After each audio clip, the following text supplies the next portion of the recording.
Well, it's 3 o'clock, so we'll go ahead and call the Carter County School District number 2 Board of Trustees work session to order. My name is Cassie Westerman, and I'm actually the clerk, so this is kind of new for me to be running this. But we will start with the Pledge of Allegiance. So,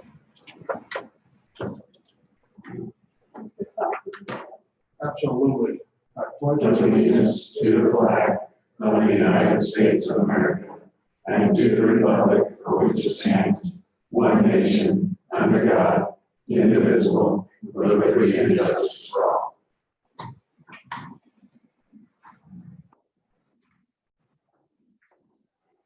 So we have 3 different items that we want to discuss today. Those 3 items are review of the superintendent evaluation tool, Saratoga Elementary School class spacing for the future, and recalibration, Carter County School District number 2 budget process discussion. The first item that we'll discuss is the superintendent evaluation form revisions.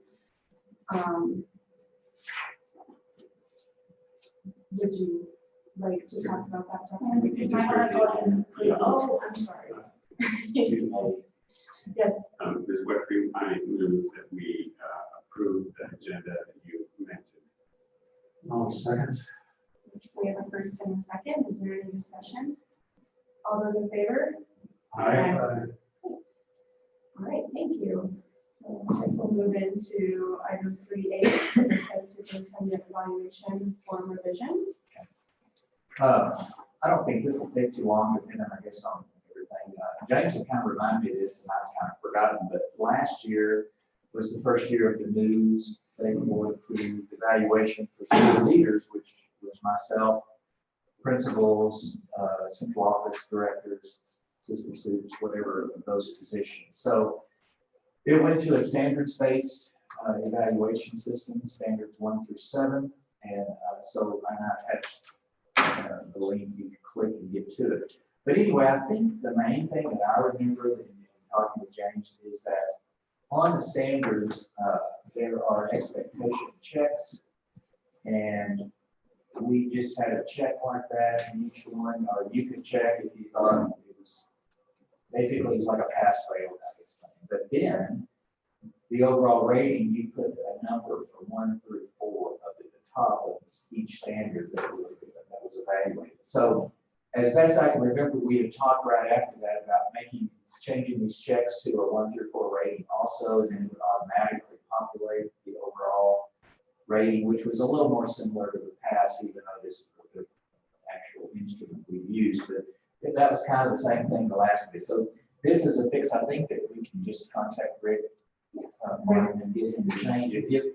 If that's what everybody still wants to do, that's pretty much an easy fix. That way, when you go over and you read like 1A, standard 1, has to be done every year. It's going to be a little interesting because we didn't have an assessment last year. So just as a note that everything of our accreditation and all is based on the last laptop, which was 2 years ago. So the evidences are going to look pretty much the same as it was last year because there's not really new laptop scores. I can look for other types of assessments and that sort of thing. But anyway, just kind of a heads up on that. But standard 1 is done every year. The others are done once every 3 years. The way we set it up, we did 1, 2, and 3 the first year. This year it would be 1, 4, and 5. 4 is vision, mission, and culture. 5 is efficient and effective management, and then the following year would be 1, 6, and 7. So just kind of a reminder of how this thing is a little pretty different from what's been done in previous years. But it's a pretty easy fix to get those expectation checks changed from just a check to where you can put a number 1 through 4, and then it automatically puts that overall rating. And you can, I'm sure, play with the numbers and get it to whatever you want it to be. Also, just a note, you can always write comments, and probably to be honest, if there's something you want me to focus on or pay attention to, the comments help more than the number. But obviously, we have to have some kind of rating number system. But don't forget, if you have anything you want me to look at, feel free to write comments as you feel it's necessary. And just another thing, we changed this one, we'll go ahead and change all of these so they're consistent with the principles with all of it, so it's the same. And I don't think this, I mean, this is a minor thing that it doesn't, it's not going to need some kind of new approval from the state if this is all we're doing. If we get off of the standard system, if we get off that, then you have to get new approval, which is quite a process, has to be back before the state board. So, but this, I don't think this is just tweaking the rating system. So we've already said it's 1 through 4, so I don't think this is going to do anything but just get it to the form that was mentioned that most of the board said they would like. I'm open to other comments, or if that's not what, if I'm not remembering that correctly, feel free to update. Oh, seems right. And Joe brought this up before. He reminded me that we had this frustration last year and we need to address it. So I appreciate that. It's a very different kind of evaluation system from what most districts were used to, I think. We weren't the only ones that had the old kind of system where it was pretty similar to most other districts, I think. But now it's standards-based. Just felt like it was very laborious for you. It was a lot of documentation and effort to put all that documentation and evidence in there. Well, the one good thing I will say about it is our accreditation spreadsheet that we have to put in for all of our accreditation, 20 whatever, I can't remember how many, but a lot. A lot of that is collected for that can also be used here. So it's not, some of it's, there's a basis of work already. Okay. And we're working on that, by the way. That's another thing that's due again November 1st. Again, it'll look a little different because they're going to base our accreditation basically on the previous years as far as the student achievement growth and all that, since we did not take Wi-Fi. So the other parts of it will update. So we're working on that right now. That'll be submitted. Some of that can go on this. But again, standard 1 is going to look very similar to last year. Just as a heads up, since we don't have any new scores to really consider a report. Mm-hmm. Did you find it useful last year as a general tool? We kind of, there are parts of it that help, I think, in more detail. We had already been, we already every year looked at all the growth and the proficiency and compared all kinds of things to see how we were doing. So I think we had pretty well focused on what's they call standard 1 anyway. So probably a little more detail than we had in some areas though. And what I appreciated about last year was when you gave all that evidence, because oftentimes I would forget, different things that you had done over the year. And so just, that was good to have that as we're doing the grading system, just to remind us. And likewise, when I evaluated the principals, they put together a spreadsheet of data from just their campus also. So it trickles down, a little bit too. So. I guess, and then the other part of this, we're all comfortable with going to the 1 through 4 on instead of the check, which we talked about last year, is timing when we need to get this done. Talked about trying to do it before elections so that we have, the same people that have been on board for a while doing it, which would be doing it by the October board meeting, which I think, from our standpoint, it's going to be that hard to do, but from your standpoint, Jim, is that reasonable? I mean, yeah, and I think with everything else going on, it's probably doable. I think, remind me, we hand them out in October, then we look at it in November. That is Yeah. normal, and we'll be the same board in November, the new board members will take over first, and the December. board will take over. Okay. Gotcha. So So we then, because the clarify state accreditations do November 1, so Yeah. that's. Okay, that's so if we have this passed out in October, October, review it in November. and then all the board members would get it to you, the chairman, so that you could compile it and summarize it. And then it would be ready for the November meeting when we meet with Dr. Coleman and go over that with him. Okay. Is there any more discussion on the superintendent evaluation? Okay. Next item is the Sarasota Elementary School class spacing for future. Well, as we know, we ran into some issues with numbers at SES this year, mainly due to the large kindergarten class that came in, which was, so I've got it on here somewhere, the current enrollment,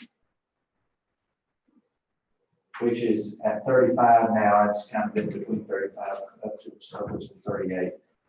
But anyway, that created, we felt like a need for a third kindergarten, and there were very few rooms. I think Darren can explain exactly what we did. We didn't exactly end up having to take the OT room back over, I don't think. But then that created, when we then got up to the bigger classes in fifth grade, we had kindergarten taken care of with the Title I, moving the Title I class, but then that only left very limited options if we wanted to split fifth grade. Came in, but you see the current numbers at the end of August here on this. But anyway, it started this whole discussion as to, are we about to run out of room in Sarasota Elementary, and then what's the smartest or what's the best thing long term to think about sixth grade? And this has kind of come up somewhat before with numbers, but we kind of see the numbers. So this year's fifth grade, we have 26 in class and one on the virtual option. They will move up to sixth grade next year. So whatever we do, it will affect that particular grade. So in talking, just to give a little bit of background, with the rooms like they are and pretty much all taken, then we have basically two options that anybody can think of, and that is either if we can move sixth grade up to the Sarasota Middle High School and make that a 612 campus, or if we are wanting to leave sixth grade at Sarasota Elementary, then there's that. We have to get possibly a modular. So I just got some information on cost of modulars. Now these numbers could change. It could be a little less pressure, next year with numbers. One also thing that's a kind of a factor in this whole discussion is that they are talking.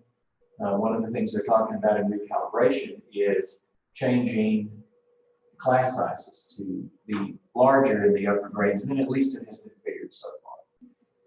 So that kind of gives a little bit of background as to why the hard thing, sometimes when we know for sure the numbers, it's late in the year and we don't really feel like we can just make a decision to say, well, we're going to move sixth grade up to Sarasota High without some kind of little bit of a process and discussion. So we just thought this would be good to start the discussion now. If we think we want to at least pursue that idea, it gives us time to get into those parents or other parents, depending on what we decide is a good process about next year's sixth grade. One thing that I would bring up, and then we'll let Darren and or JB answer questions or say kind of what from their perspective, what could work. We do have class sizes and staffing guidelines, which I attached to this board docs, and I'm just showing it up there. So basically, when class sizes in primary grades K2 exceed 16, the employment of an additional teacher will be considered. If district resources are insufficient, available grant funding will be considered. I skipped number one, priorities will be toward the primary grades K2. Then in number 3, if sizes in the upper elementary grades 3 through 6 exceed 25, that's when we would consider the employment of an additional teacher, which we did. We just didn't have really any quality teachers in August to really choose from, so we went with some other options. Then number 4, if we can't do that, then we could consider employment of paraprofessionals, which is kind of the route we went with the 5th grade this year. And then number 5, we added something about, I don't know, what was that, Joe, 2 or 3 years ago, that we added that when class sizes are less than 8 students in elementary grades K through 6, the district would consider combining classes, and that we would consider that activity. So this kind of addresses large and small issues of class sizes. And we do have these situations at all of our campuses. They're just different. Saratoga is the bigger class sizes and the lack of number of rooms.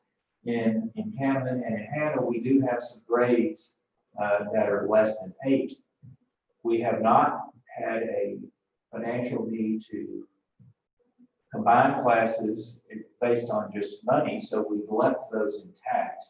And if you go back to the enrollment, you can look at our smaller campuses, if we're just looking at that end, just because since we're talking about this, we'll talk about all of it.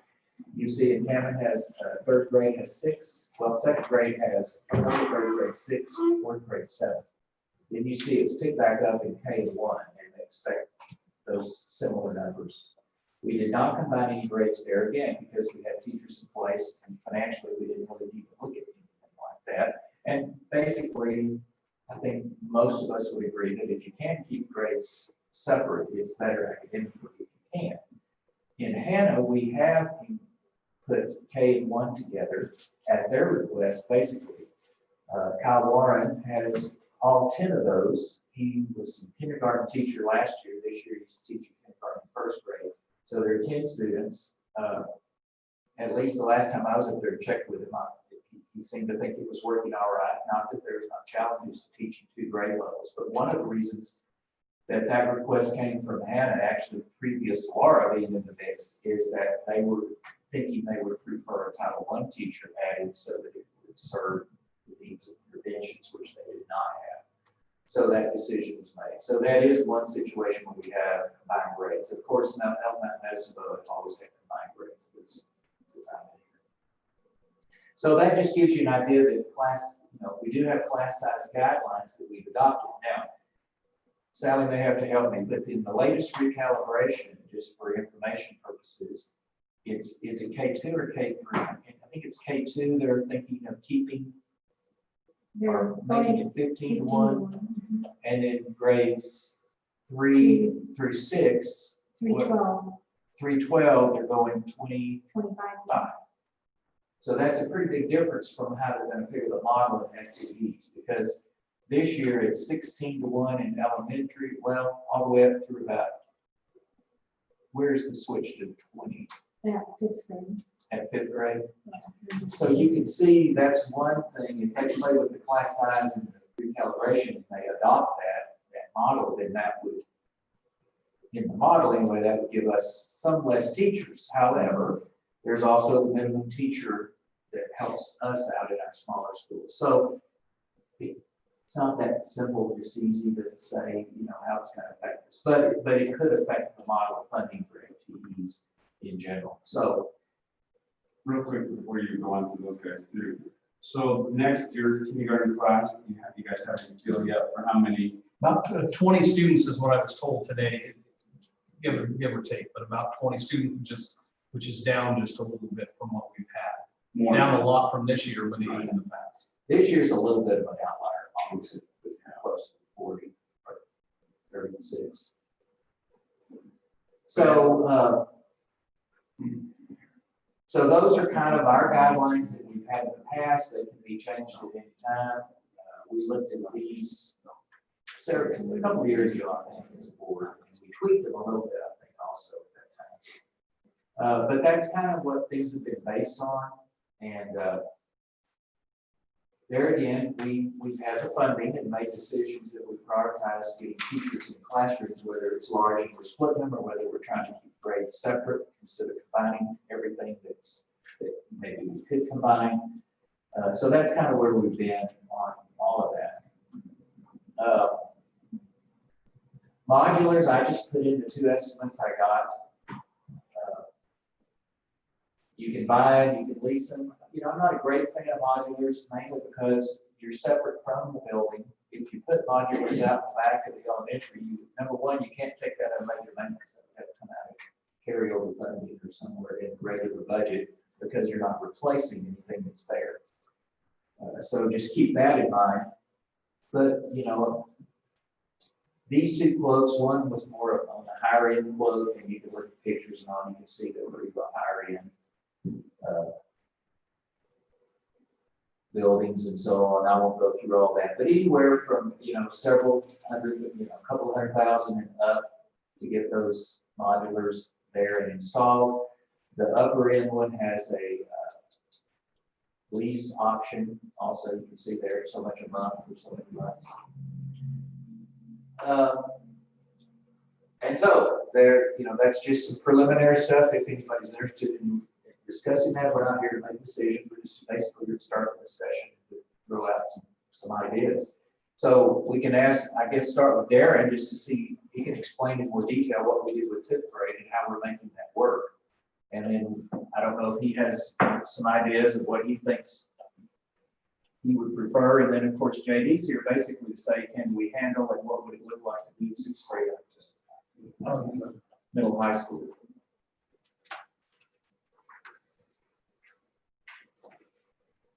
So 5th grade this year, we did interview a couple teachers, and we found a couple candidates, and we were most comfortable just using our current staff with Mrs. Johnson. She's worked with those kids for quite a few years, has an English degree. She goes into the classroom already and worked, and so Nicole Schneider and I sat down and visited. We felt like our best plan would be to split, keep all core subjects are taught by Ms. Schneider. She plans everything. So we basically have a gold track and a purple track where she teaches half the kids math, their math block, while the students are doing a computer lab and something else with Ms. Johnson. And then same thing with reading, and then they flip-flop partway through the day. And I feel like our kids, talking to our kids, I feel like it's working pretty well.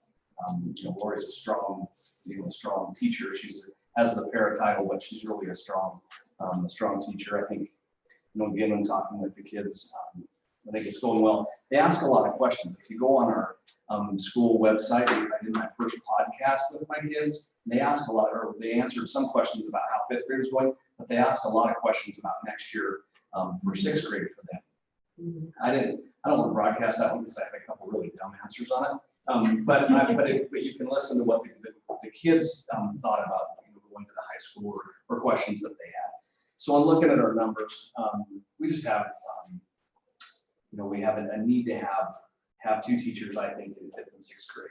I don't know, funding wise, I know that the 25 students in a class, we're above that for both our current 4th and 5th grade classrooms.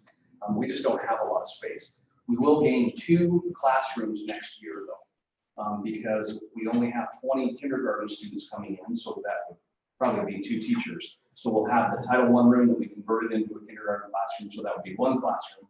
And then we're getting Chromebooks, so we won't have our computer lab.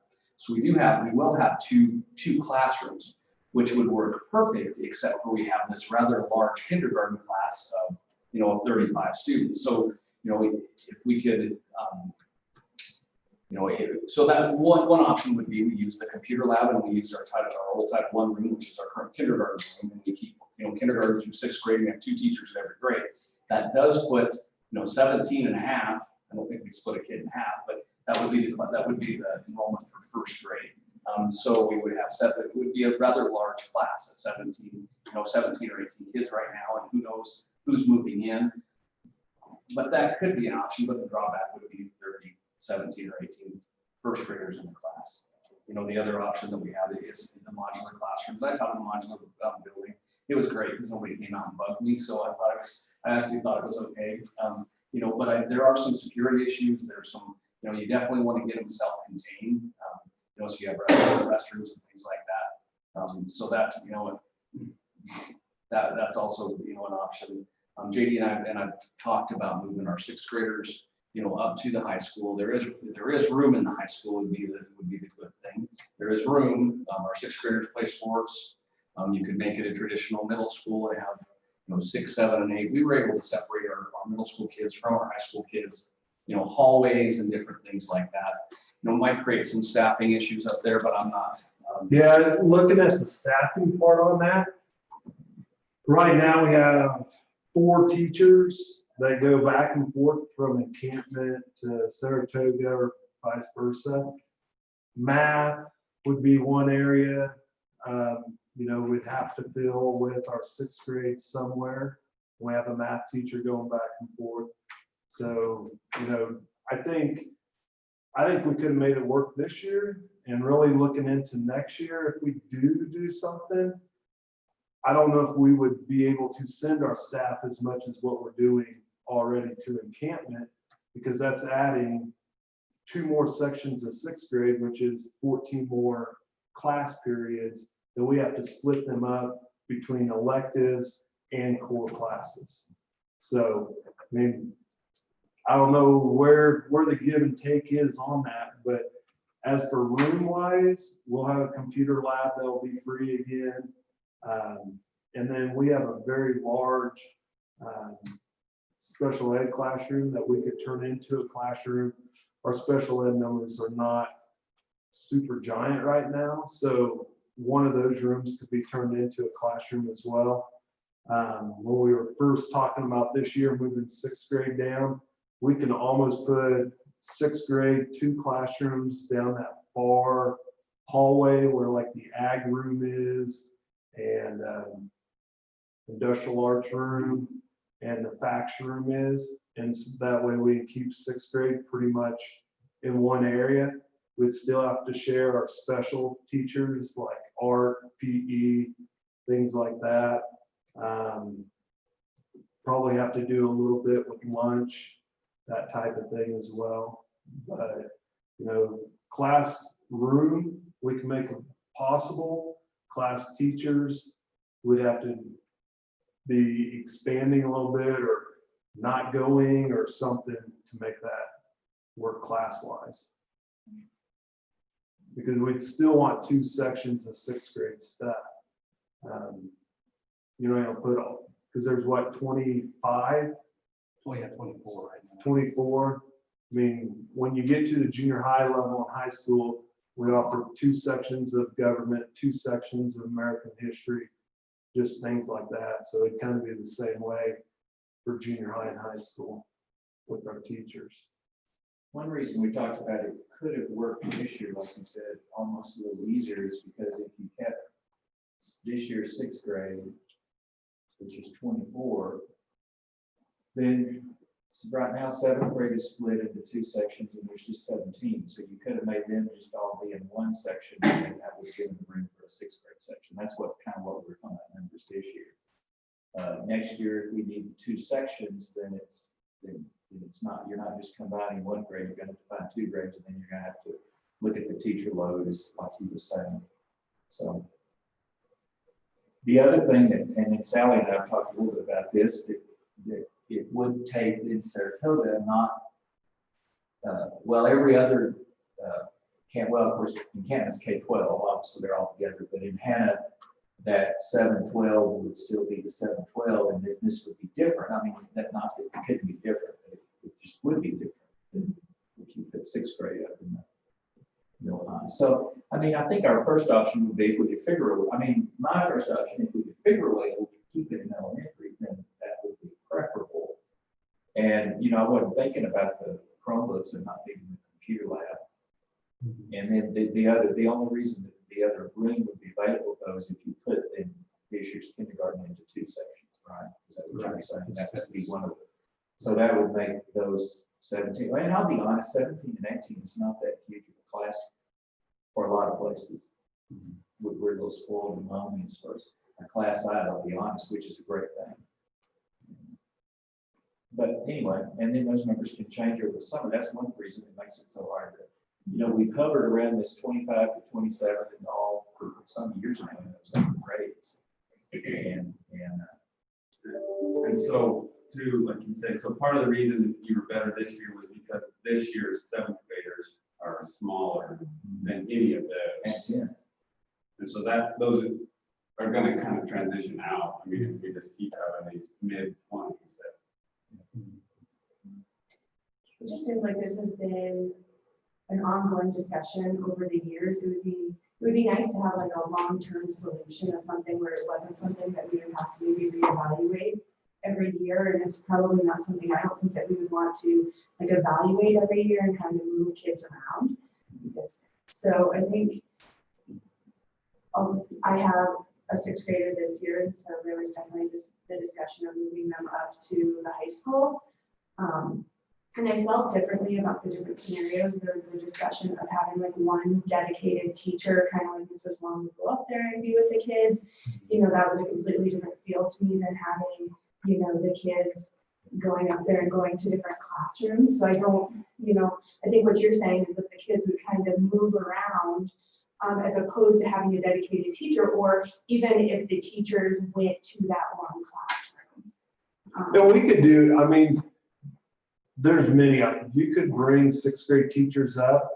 I just don't think Mrs. Long would have wanted to go up, you know. But in the future, if we decide sixth grade goes up, I think there's that area we could just hire 2 sixth grade teachers, and that's their room, and just like they would be down at the grade school, that's their home rooms, that's where they stay, that type of thing. And then you're looking for a 5th grade teacher because you moved your 6th grade up, or Right. what, I mean, it's going to come down to personnel, how you wanted to maneuver that kind of stuff. So it's very possible you could just have 2 sixth grade classrooms and 2 sixth grade teachers, or the possibility of bringing teachers into the classroom. Yeah, you just don't have the resources when it's your classroom and kids come to you. When you're a social studies teacher, you have all these resources and things, and to try to track it down for one class and then come back to your room and then go back down for the other group. You know, is it doable? Yeah. Is it probably what teachers would feel most? No, but whatever we need to do to make the kids most successful is probably what we need to look at doing.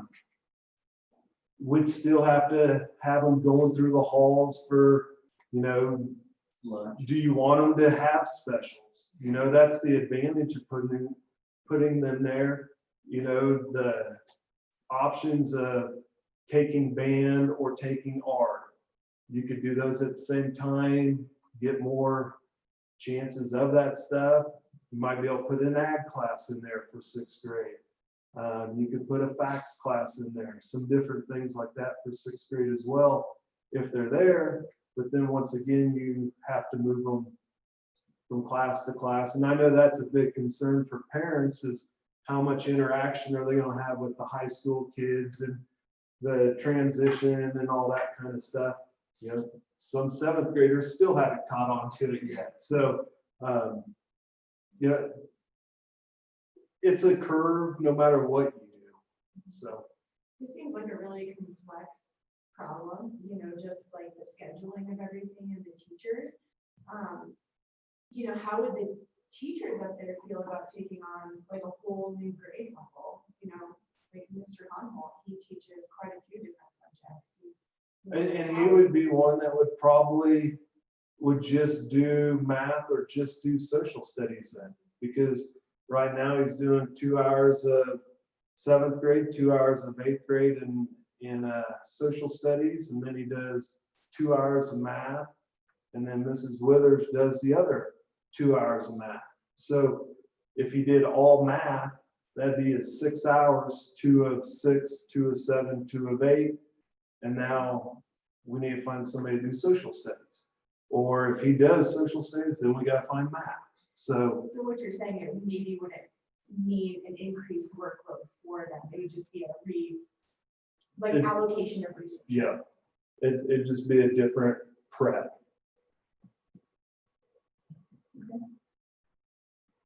So one way or the other, we'd be looking at adding staff potentially either at SMHS or at Well, if we kept it at, Elementary. if we left it at, like Darren suggested, or one option, if we had 2 5th and 2 6th grade teachers, then we would be looking at adding a couple of teachers, I guess, so that's a yes for next year.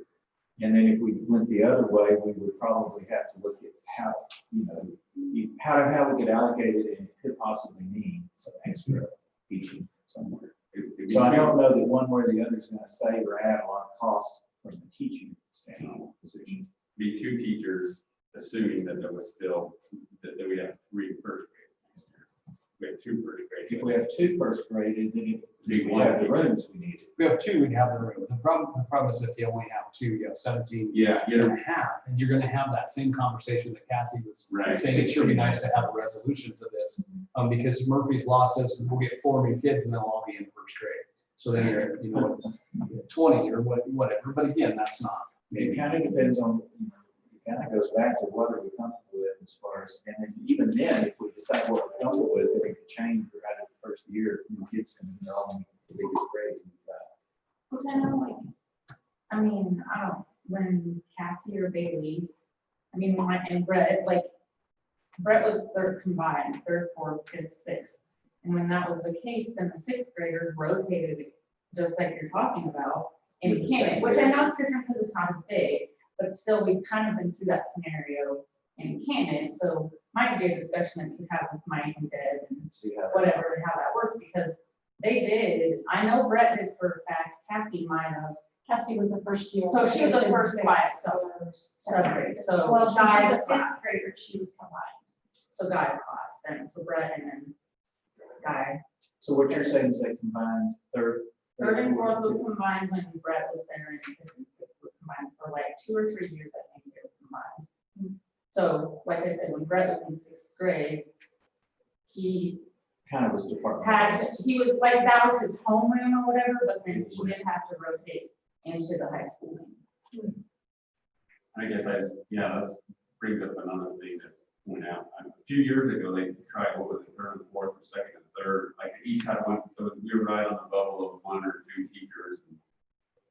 We tried like 1 3rd, 1 4th, or whatever it was, and then it split, those 3rd and 4th, and abandoned that halfway through the year. Right?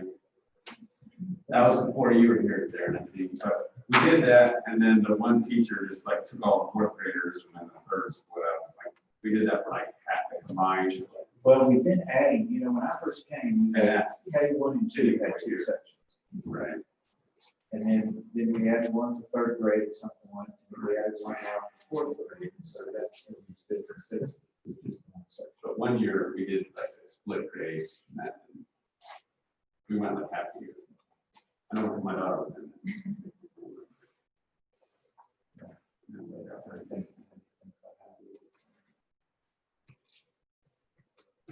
So, you know, I mean, it's, again, not something that we need to start saying, we probably need to figure out a way to get some input from, you know, what was your feeling of the kids' thoughts, or was it obvious, or were they just asking questions?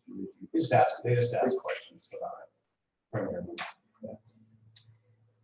I know a couple of those 5th graders, and they seem kind of excited to go up there. And I think after, you know, my son's a 6th grader, and he's my oldest, and once he started middle school sports, I mean, on some level, it makes sense that they're at the high school. Yeah, I think if we can ensure that they're getting the same quality of education, you know, I'm just not in the school, so it's weird to think like in 6th grade, like now they have a dedicated teacher and they have, you know, his schedule, and then you go to the high school, it just feels so much different for me as a parent, like in how they would rotate into that same curriculum. It's not uncommon, really, for 6th grade to be part of changing classes and having different teachers. Yeah, but they're essentially getting the same curriculum that they would be getting at the elementary It's just school. departmentalized instead of one teacher doing the core. Mhm. I think there would be a lot of pushback on modulars. I don't think many people would be very excited about them. I'm glad that we have the information and it's definitely an option, but it seems more of a short-term solution to me. It's not something we want to do forever. And it just seems like this, you know, coming up with something else would be more of a long-term solution and in our best interest personally. I'm not a fan of modulars for a lot of reasons, but now there's a security thing, you know, also there's a piece of that where. Yeah, that's, I guess, the big take home that I can think about too, from what you guys have said. It seems like we may have some space available in one building or the other compared to modulars.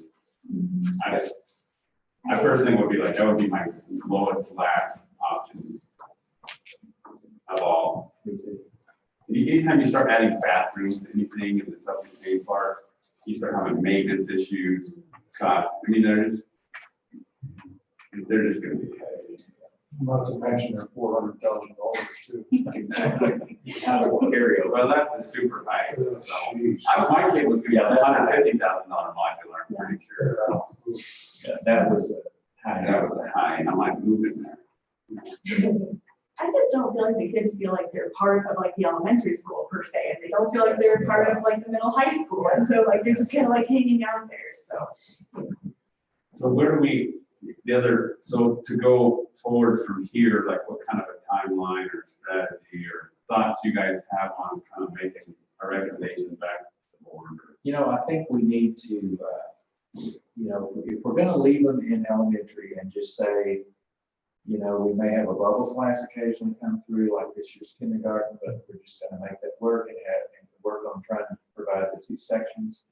And, it may be that, you never know, I mean, it doesn't look like it right now, but there could be, some schools that have that bubble class, they might have another grade that comes in as small, and then that teacher moves to where the need is, I mean, there's that. It doesn't, Saratoga hasn't really ever had that situation so far, but I guess it could happen. So if we leave them in Saratoga, I don't think it's as big of a process, really. It's just a matter of we know we're going to have the rooms and we're going to move toward that. I mean, that's our goal.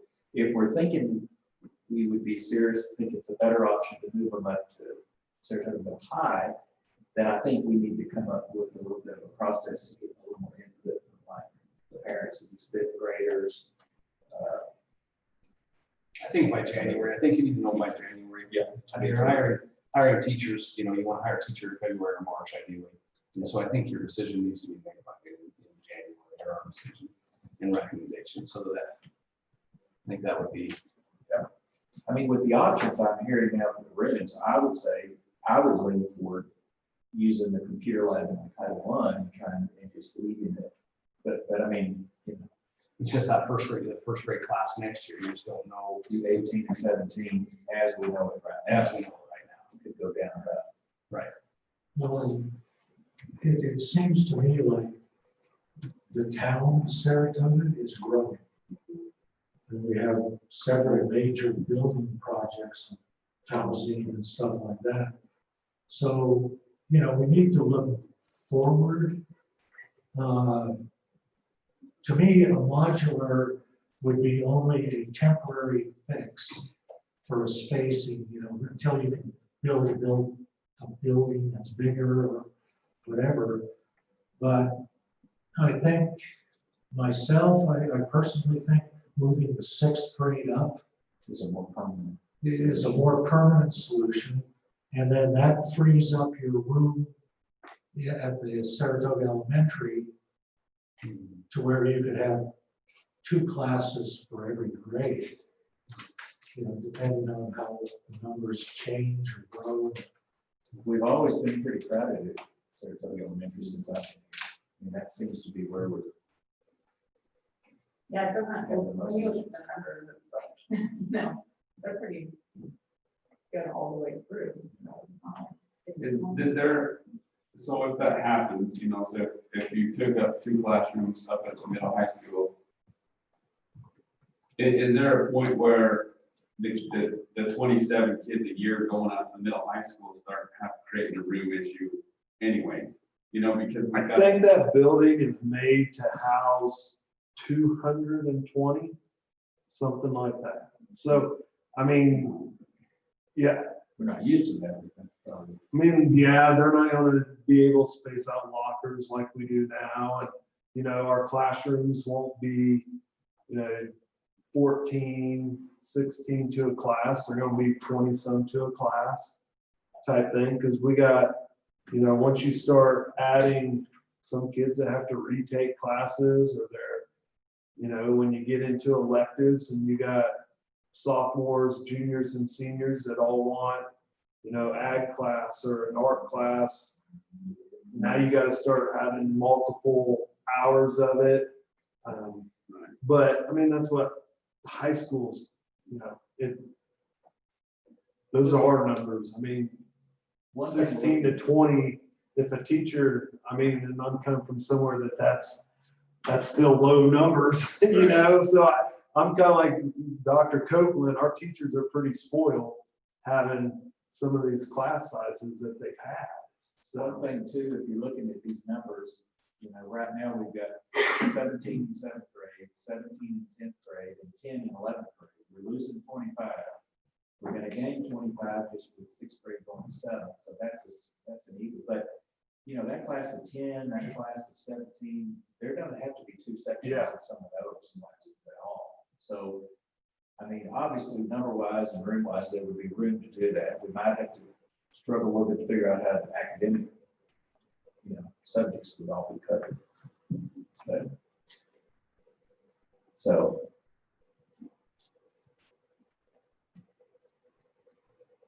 I do think it's important to hear what your parents want. I've gone through this, and you're going to get very mixed emotions both sides.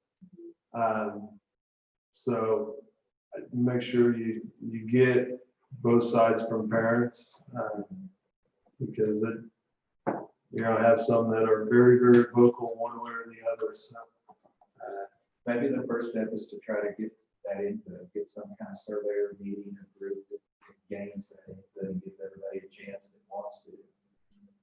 I mean, I guess my question, so would we just talk to 5th grade parents, or would we also want to maybe put forth classes that are about to move there in another year or two and see what people thought? Probably the further you go down in age, the less they're going to like it, because they're still they're still little, they're young and old. And I think also is rather than just lay the question out, do you want your kids to be moved or not? We need to give them a little more information so that they can make These are what options would look like. And I think giving them a minute to think about it, like introducing them to the idea so they can think about it before you start asking questions, because I think your gut reaction or your gut responses might be different than your long-term feeling. Because I feel like as a parent that happened with me, the discussion this year. So letting them know that it's a discussion, so they can think about it, and then maybe asking them.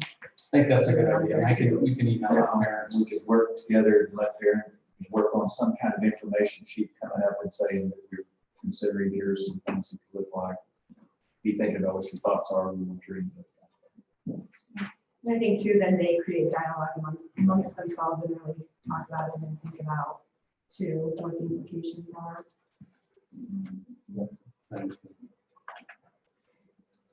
Is there any more discussion for class spacing? Yes. Thank you, Mr. Jennings. Thank you, Mr. Johnson. Our third and last item for this workshop is recalibration. My computer is not switching. There we go. I just put this on there because Sally and I both listened. Basically, they had a recalibration meeting a couple of weeks ago over a 2-day period.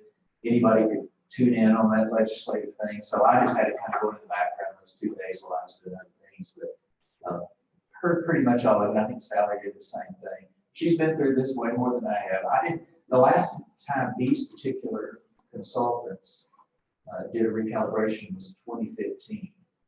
And I was fairly new, and I wasn't paying that much attention to recalibration. So I didn't really hear the comments. I didn't know I was not with the consultants that were used.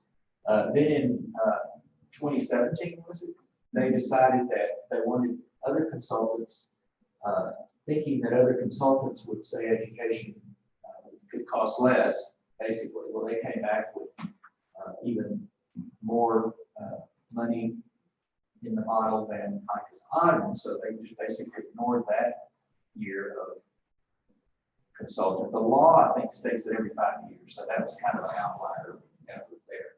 So it didn't really work out like I think some of the legislature thought it would. So they ignored that. So now here we're back to the normal consultants that have done recalibration since, was it 05 that started selling?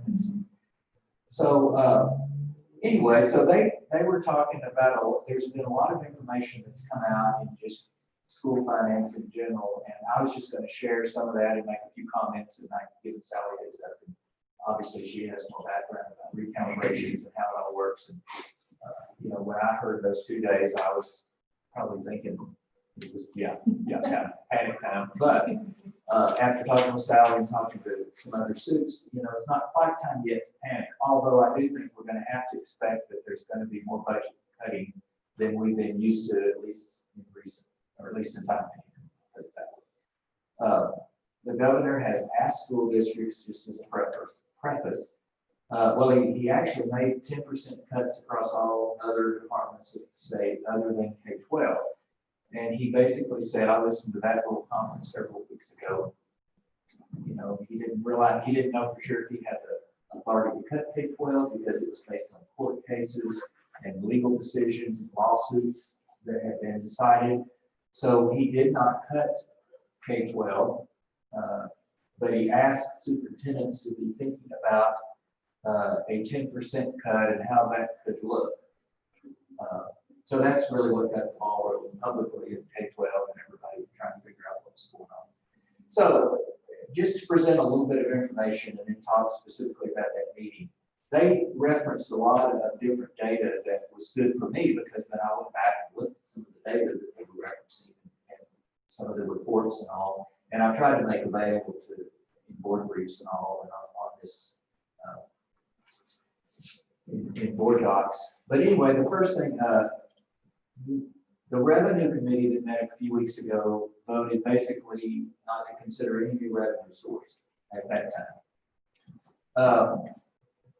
And as we know, coal has basically bankrolled Wyoming for some years now, and that's been very much diminished over the last few years, and there's not really promise that it's going to come back. In fact, it could even rather go away, I guess. So Wyoming's been pretty spoiled in that they're number 50 out of the 50 states in all the general tax level for people that live here. So basically, the state's going to have to figure out, are we going to cut a lot of stuff, or are we going to have to find some new revenue source to help take care of the loss of coal revenue, or just what? So a lot of politics are involved about raising taxes. That's never popular. This is a chart that just was interesting that they put out from the LSO. I think that this information out. And so basically, Wyoming is in the blue, the current rate. If they raised it to where the yellows are across those various taxes, it shows what the increase would be and then how much extra revenue. So, and there's no way they're going to vote to raise all these taxes. I mean, I'm not saying that's going to happen. In fact, they may not vote to raise any of them.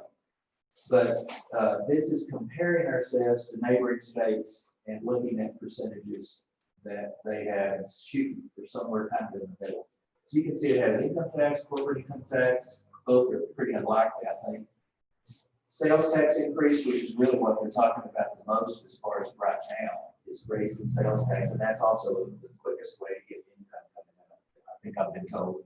And then ad valorem taxes, commercial ad valorem, so fuel tax rate.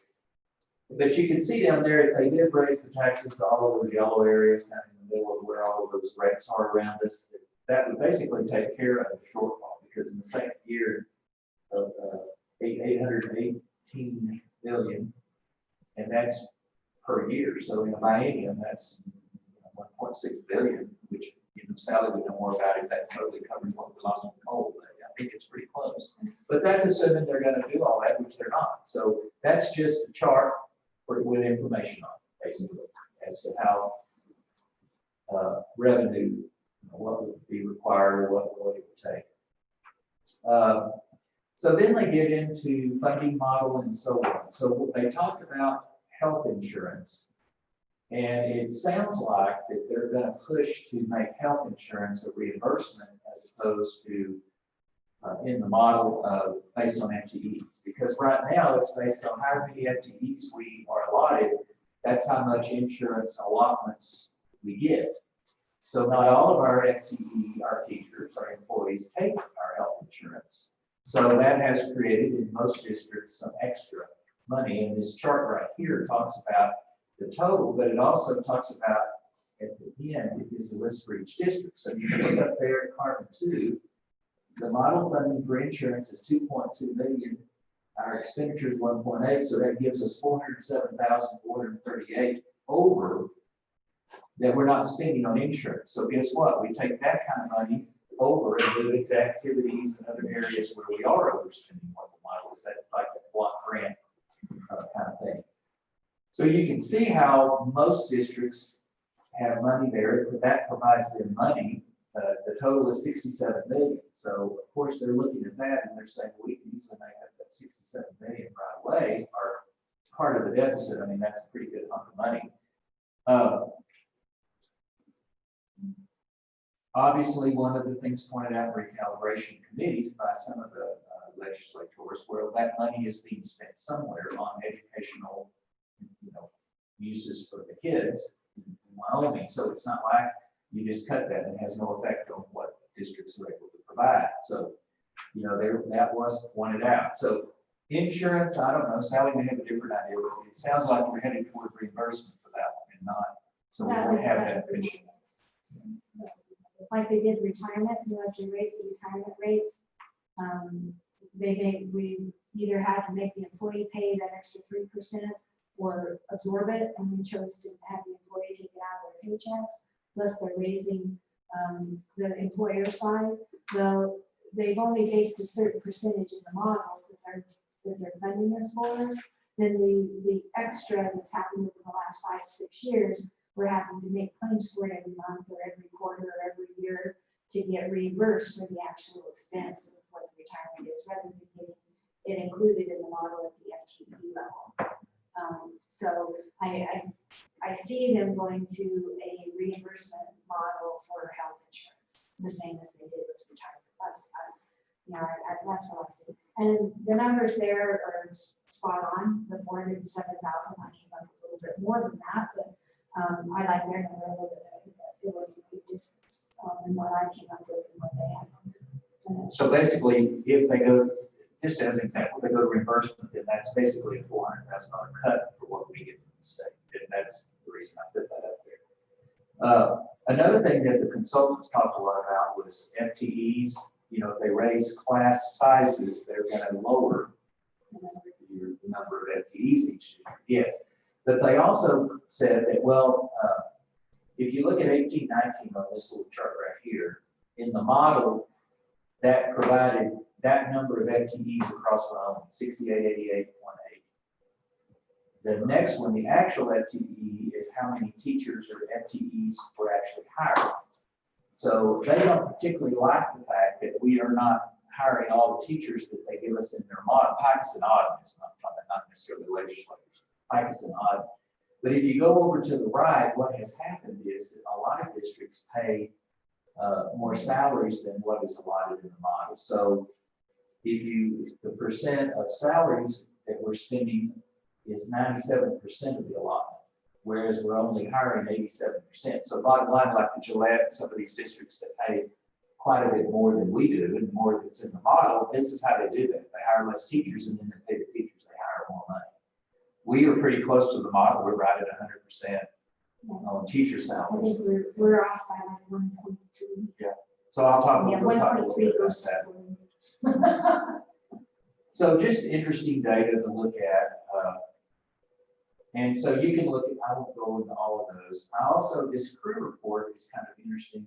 I had not heard of it before. I don't know if Sally has, but I just haven't looked at it in this kind of detail, and I don't know if you have it. It's about this thick if you print it off. But it has a ton of data, and I don't know if any of you even had time to look at it. But I just was going to point out a couple of things. On page 104, this is just the average teacher salary round. There was a lot of talk about teacher salary. Are we getting our money's worth? A lot of legislators, not a lot, some legislators say, well, we're paying all these salaries and our achievement is not where they think it should be on the state test and so on. Which I'll talk about that in just a second. But this is just an average of salaries around the states surrounding us. So you see here, Wyoming, Colorado, Idaho, Montana, Nebraska, South Dakota. I don't know what, we'll see that, I guess, the second as far as what our average teacher salary is. Our average teacher salary can be found on page 138 and or page 135 is 295, 297. Carbon 2 for 18-19, our regular salary was $50,145. The model salary was $50,264. So our regular salary is $191 over the model. So we're very close to the model, so you can see that our beginning salary is $40,500. Our average salary is 40, or in this year was $49,760. And this Yeah, was For 18-19. oh 18-19. I'm over to the 18-19. It was $50,455 was the average salary. And the model average salary is $50,264. so we're very close to the model. Whereas you see some of these other districts are a ways off the model. You know, 109%, 117, 120% big one too. You know, so it's just interesting to look and compare us. You know, if you like data, it just has tons of data in this. And if you go a couple more pages down to page 141 and 138, number 5, you see your principal salaries, where our salaries are 969 average over what the model funds, so we're at 101%, which, you know, $1,000 on our average principal salary compared to the model, what the model generates for us, we're pretty darn close. So yeah, we're at 101% of what the model generates, and that's average principal salaries. You know, that can go over down depending on who's hired and experience and so on. You can see carbon 2 is right there above us, 116%. And so you can see all these districts, Bighorn 2 is really good for principals there at 143% of what they get in the model. They talk a lot about the administrator salaries. Of course, that's always a good target when budget cuts are happening. During high-paid administrators kind of talk. So those are the fun things to go into the crew report and go in and pick out carbon 2 and then compare to what other districts are compared to us. And so those are kind of neat things to look at. And if you want, I have it carbon 2 highlighted. I can just say that. I should have done. I was going to go to activities. I want to talk about, because the other thing they talked a lot about was activity. Pike is not necessarily. Some of the legislators. Mr. Hicks talked a lot about it. Yes, Senator Hicks talked a lot about overspending in activities.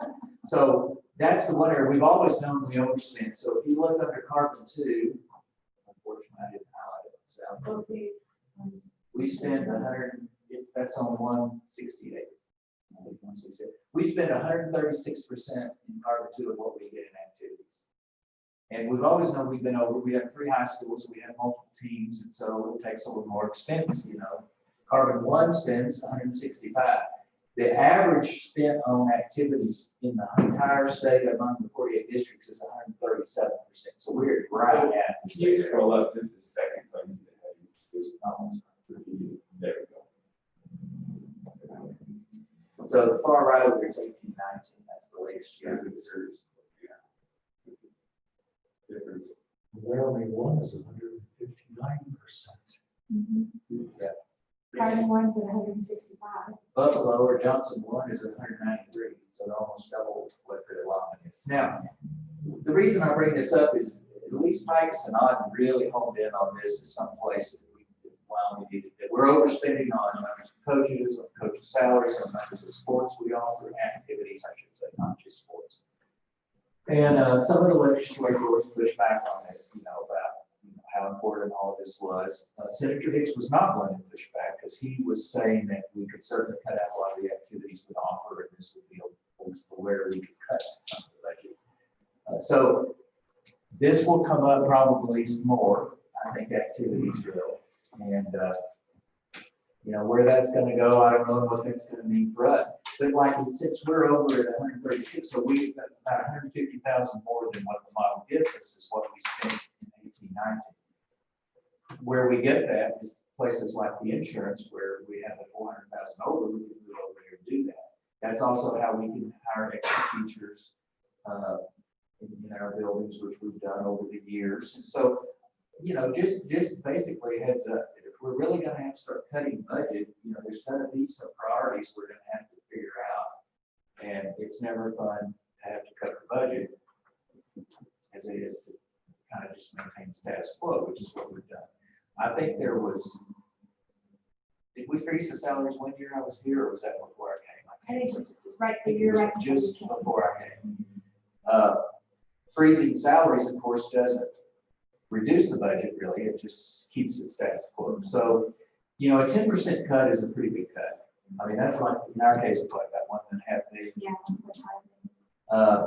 Do we have some places in our budget? Yes. Do we think, you know, it's my philosophy that if there's a drastic cut required, then we could cushion that by using some of our carryover. I mean, that's kind of what a carryover for is, for kind of when you need, you know, that cushion to do something rather than do things we don't really agree on. Now, you couldn't just spend it all, obviously, but so there's going to have to be some thinking done. The other thing, the only other major topic, you can look at all this data, and this is just to start this discussion. Again, we have the October meeting, which they're going to talk about what is an adequate teacher salary, because the argument that districts make is that they don't really pay in the model what is a realistic teacher salary and what the market is in Wyoming.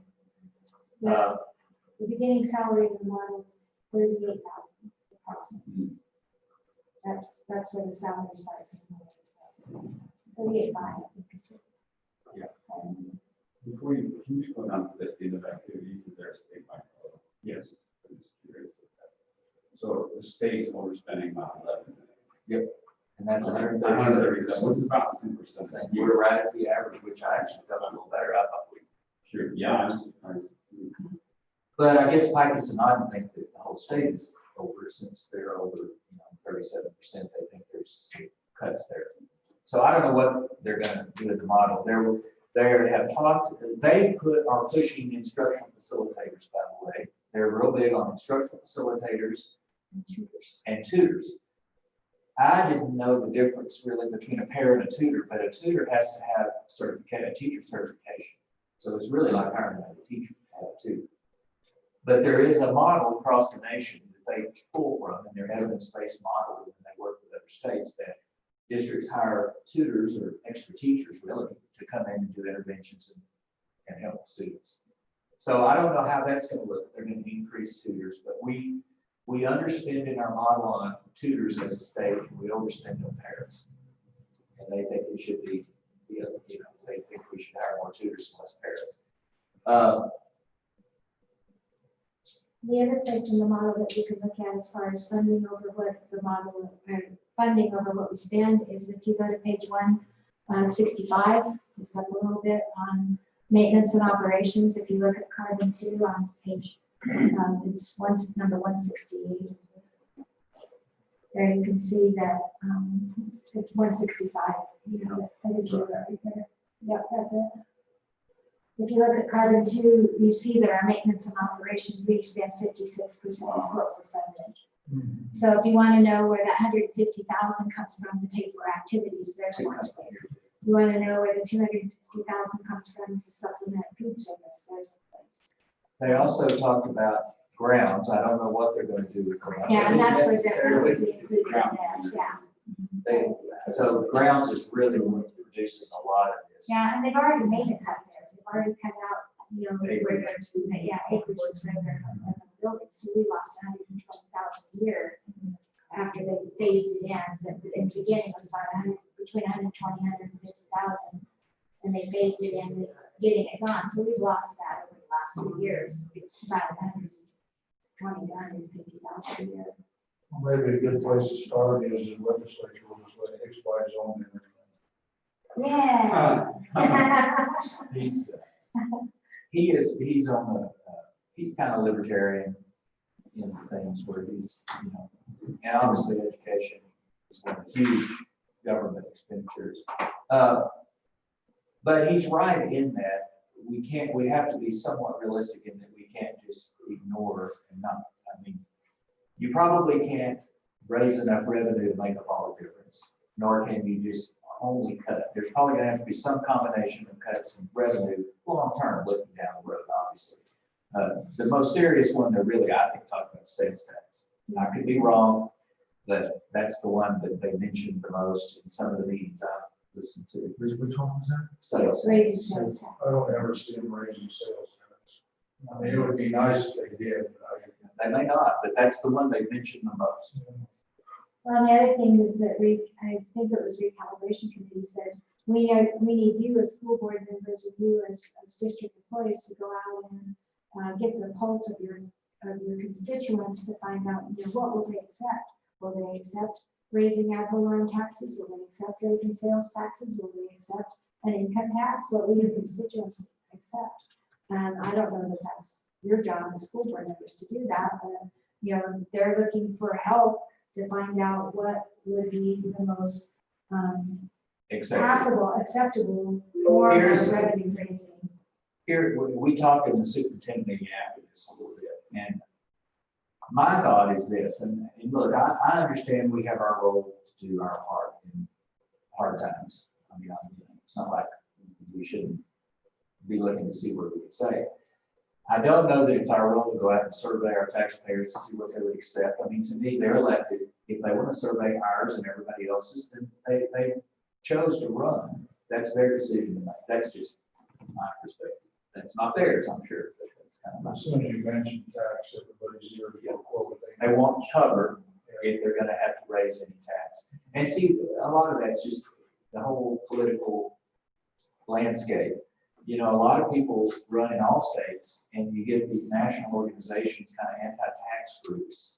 And I used to know some names of them, I can't think of them right now, but they get them to sign these pledges before they'll even, run before the election, before they'll back them. And then they get in there and they've signed all these pledges, I'll never vote to raise the tax. So it's just a difficult political, nobody ever really wants to raise their taxes. I mean, who does? Let's be honest. But, if you go back and look at this tax deal, that's another thing. Our sales tax right now is 5.34. And you can look at all of the other sales taxes up there other than Montana, and they're all considerably higher percentage-wise. So, I mean, I'm just saying, we're used to pretty low taxes. Again, that's another area we've kind of been spoiled in. Montana has a ridiculously high income tax too. So Yeah, that's what they do. there are kind of trade-offs everywhere, but. And Texas has a really high property tax, but no income tax. Yeah, That's how they do it. it's So always- it all, we just have had low taxes all across the board because of minerals. Bottom line, that's where we've been, and that's what's changing. The other thing that they said, Picus and Ogden, it's not going to be in their suggestions, or at least so far it has not been. But another thing that is out there, there are some legislators that will and are planning anyway at this point to introduce some consolidation bills. So, well, I said everybody just kind of be ready for that. So I don't know where that's going to go. We talk about consolidating schools or Per county, one district per county. District. okay. So we'd be in with carbon line. There's the one school district, one superintendent, one business manager, one general office. How much savings is that realistically? The last thing I saw a couple of years ago was about 7 million statewide, which is like 0.04 of the whole budget. I mean, it's very small percentage, but it's an easy target because Sure. Well, because Fremont has 7. 7 different schools. Part of that is reservation issue. Sure. They probably wouldn't have to consolidate. Yeah. they would- I was talking with Mike Hamill. When I rode with him to our superintendent meeting a couple weeks ago, he did some research apparently on some of his schoolwork on the consolidation of 1972. And some of y'all might remember that, or I'm not sure, but he just said that that was their initial goal in 72 to have one district per county. And it didn't quite work out that way, obviously. We have 48 instead of 23, is how many counties we have. So there were situations that were unique, but also he found in some of his, some of the things he read that some districts had legislators that were very powerful that could protect certain districts. You've got the chairman of the education committee or the chairman of different committees that do these kinds of things. You can afford some protection. Hence why you look at some counties that you wonder, Lyman and Mountain View are 8 miles apart, or whatever it is, and Sheridan, Bighorn, some of these other districts, and so on. And he just said, you know, Bags could have probably made as good a case as any to have their own district, just because they're so isolated. And they're pretty unique in size compared to who they were put with. But they had no real power or representation at the time. So nobody really took all of their, now this is his, I mean, I haven't gone back and read it. So, but yet then some did have a little more influence in the decision making. So, you know, where that's going to go, I don't know. I think that's going to be very unpopular with a lot of rural communities, you know, any kind of consolidation bill. Some districts like Cheyenne or Casper may think that one's another thing. Which they just talked about this, what, 2 or 3 years ago? Yeah. It'll come up every year. So, Yeah. we'll see. And I don't know who they're even looking at. I heard, we were told that high schools, 40 miles to the next nearest high school, and elementaries is around 30 was one of the target distances consolidation. So they're talking consolidation of schools, not just districts, Well, or is that? it depends on which bill and how it's worded. I mean, some are talking about districts, some are talking about schools. Obviously, schools save a lot of money than districts. Yeah. But then you have. A lot of distance. A lot of bigger buildings for people in it. That's obviously equipped well. So again, it's a lot harder too. Well, there would have to be a lot of major construction Yeah, if they consolidate. schools. Now, some are not so much, but it all depends on this population. Yeah, we don't have coal bonus money to pay for that. Mhm. So, yeah, I mean, there's. A lot of factors. So at the end of the day, I guess you feel like, you know, there is gonna be some level of cuts coming no matter what. They're gonna come to, it's gonna come to that. I think it's too early yet. To know exactly where. To know, you know, until they get Dr. Stoddard in there in the October recalibration meeting and start working on salaries. I mean, I printed out, if you want copies of their core of their recommendations of where the 15 recommendation was, where the model is now, where their 2020 is going as far as class sizes. I mean, they can reduce the class sizes or raise the class sizes in the model, but we as a district are protected by the minimum teachers. Right. And they're talking about lowering the number of minimum teachers, which would impact us somewhat, but not near not near what the big districts are going to see with raising the class size. The bigger districts are the ones that are going to get hit with that. But as far as funding, if they don't change the funding and salaries, then yeah, it's going to be a big cut. But in order to raise the class sizes, they're going to have to raise the salaries. I don't see how they can keep the salaries where they're at and raise the class sizes and say there's fewer teachers that they're going to fund, fewer FTEs in the model. They're going to have to raise the salaries to be more compensatory with more comparable to what the actual salaries are in the state. And that's where the model fails right now, is the salaries are not comparable to what's actually being paid. This Dr. Stoddard will be testifying or giving her information at the October recalibration about adequate salaries. So that will be pretty interesting. So let's see what they say. If the FTE recommendation, or, I mean, the class size recommendation changes, would that kind of just be in line with that graphic that's already there? Yeah. So it wouldn't be necessarily as much like schools are having to non-renew teachers or Right. the bigger districts necessarily. The hard thing about any kind of cut, you know, your expense is your personnel and benefits, salary and benefits, really. I mean, you can cut, like we talked about salary, you know, put out, we could say, okay, each school cuts 10% of their budget. And what was the 0.6% or maybe Point 6? zero. Yeah, it's 0.6%. It's less than 1%. It was $100,000. If the schools cut their building budgets by 10%, what I give them as an allowance every year to budget, that's not personnel costs, that's just the budget. If they cut it 10%, it'd be $100,000. And if you're looking at $1.5 million, That's all the schools. That's all the schools. Yeah, that's pretty it's personnel, it's gonna have to be some touch of personnel. I guess And on the contrarian view here, if, you know, we are a little bit protected by our small school stuff, if there's other big districts that can more easily just add one kid in every class, you know, there is a potential to make it easier for us to hire teachers when we need to play, because they're gonna be available. And you don't necessarily have to just always get new people out of school. So Yeah. when Sweetwater had to lay off all their first year teachers, we got Kyle Warren and One of the Yeah, arguments, so- exactly. you just sometimes keep that in mind that maybe recruiting a little easier for us or something else. It was pointed out by multiple superintendents that the difference between the number, and they just took elementary because that's where always the biggest number of applicants have always come in. And, you know, 8 years ago, 7 years ago, some of these superintendents, you know, they have an opening and they have, you know, 30, 40 elementary applicants. And now you get maybe 7. So, I mean, there is something going on about either there's just a shortage of teachers and there are not as many majors, or they're going somewhere else. You know, the market is not what it was, I guess is what the point was there. The superintendent at Rock Springs said that now in Utah, they don't get any teachers from Utah anymore because those salaries have caught up. You know, so there's things like that that go on.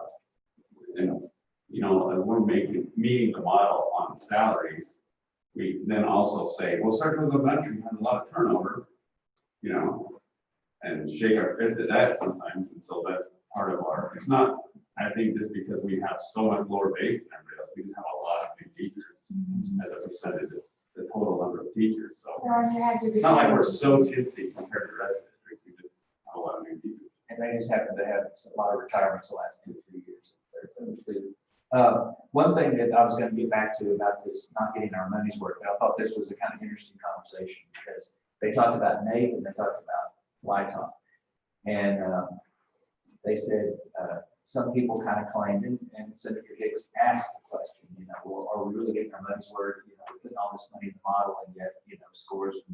And Picus and Auden seem to think that 80% ought to be, you know, the goal, and within 2 or 3 years that 80% ought to be passing YTOP. And it's kind of, you know, YTOP's a new test and we set the cut scores. I mean, we could have set the cut scores where everybody had 80%. What would it have meant? So I'm just saying a lot of that is, it depends on your perspective of what you're looking at.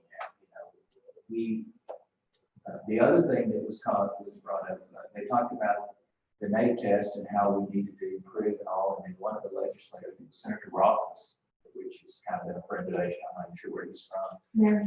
But he said that, you know, we're 5th and 6th nationwide in the scores there, in 4th grade especially, a little lower than 8.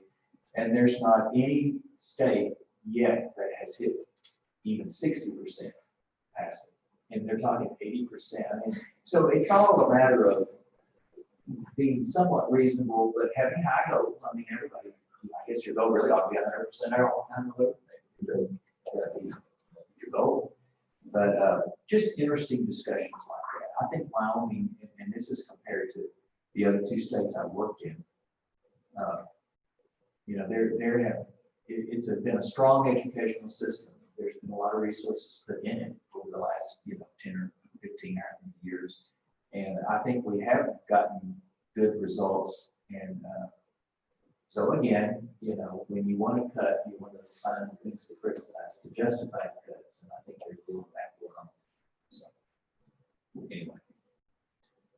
When we're ready to start discussing possible cuts, I mean, you know, in earnest.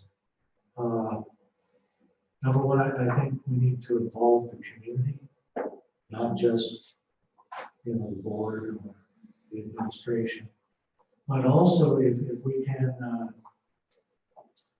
find some way, which you know, this would be almost Sally's responsibility, but to share the budget and how it works as best you can, so that people see that it's not as simple as, you know, just flat 10% across the board, because our income is not based strictly on, you know, number of teachers or number of students. For example, Elk Mountain School is the fact that the state will fund a very small school.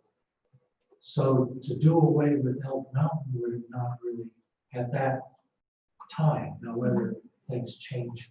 Well, if you're still at a 1-to-7 ratio and the minimum teacher is 1, you're still gonna have 1 teacher for 1 kid. They're Yeah, gonna fund 1 teacher for 1 kid, and they're gonna fund an assistant principal.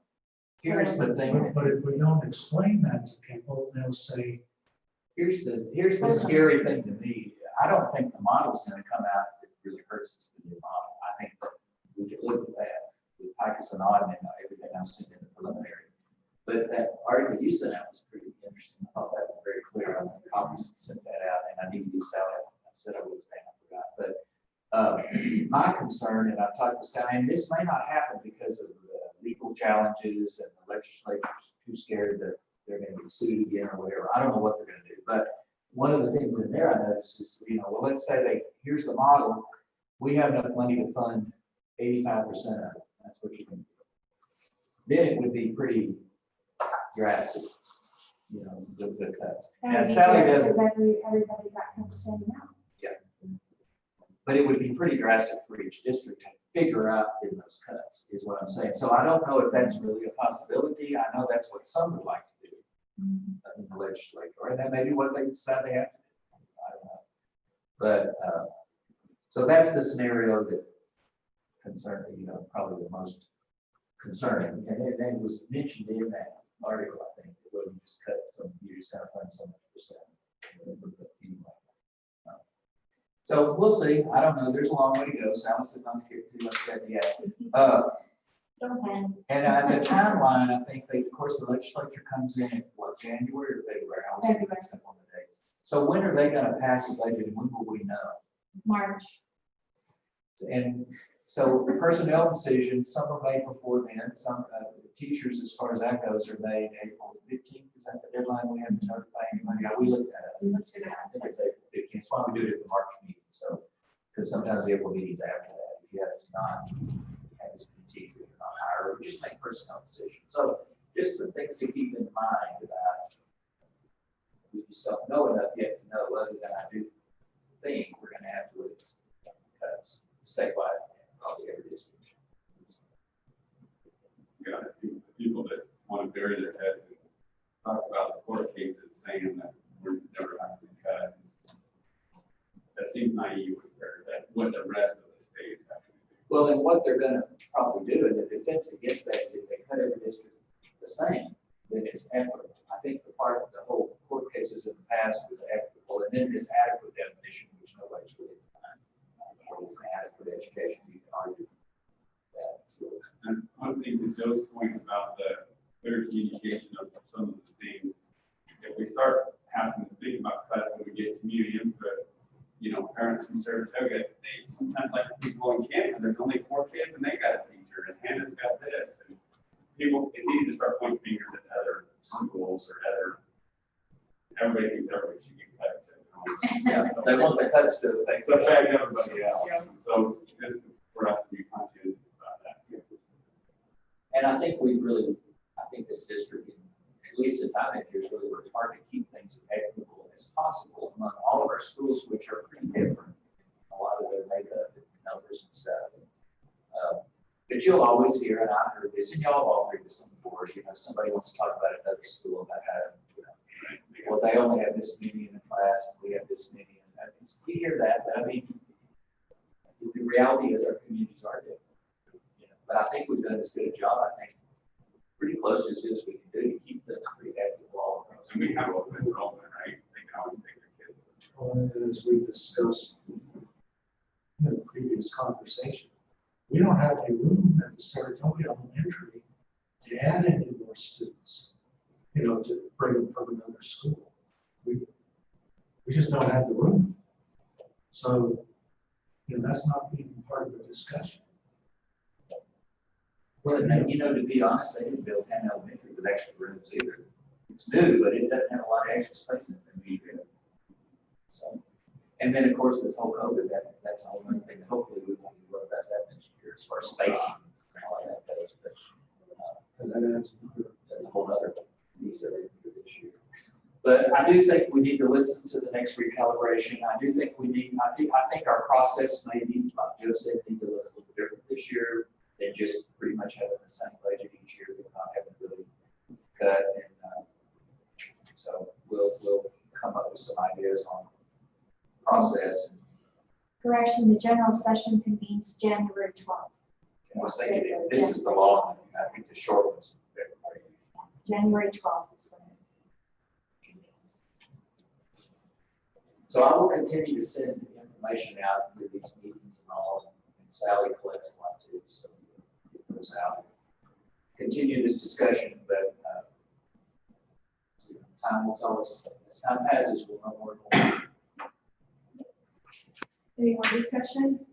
And the best thing I can say about us, and this is why I do Sally board and all of us working together, you know, we are probably closest to the model or as close as any district in the state. In times like these, that helps you. That helps you that you're close to the model. So. Truck show.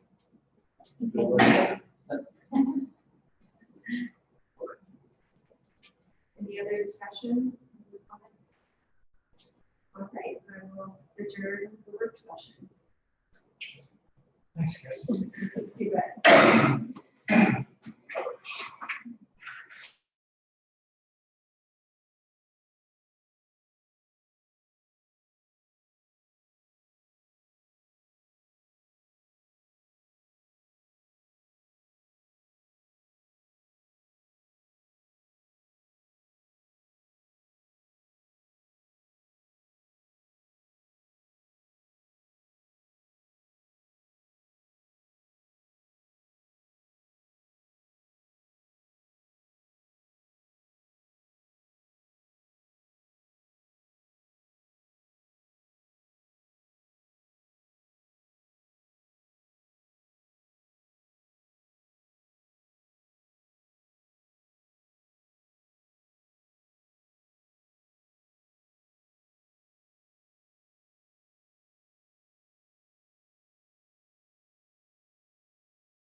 5 o'clock.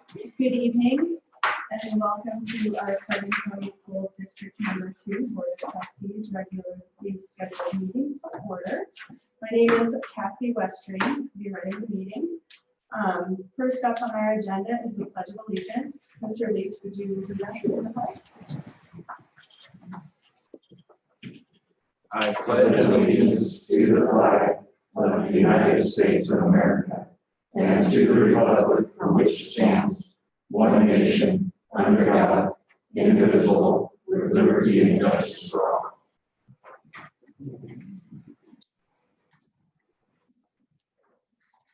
Our next order of business is to approve the agenda for tonight's meeting.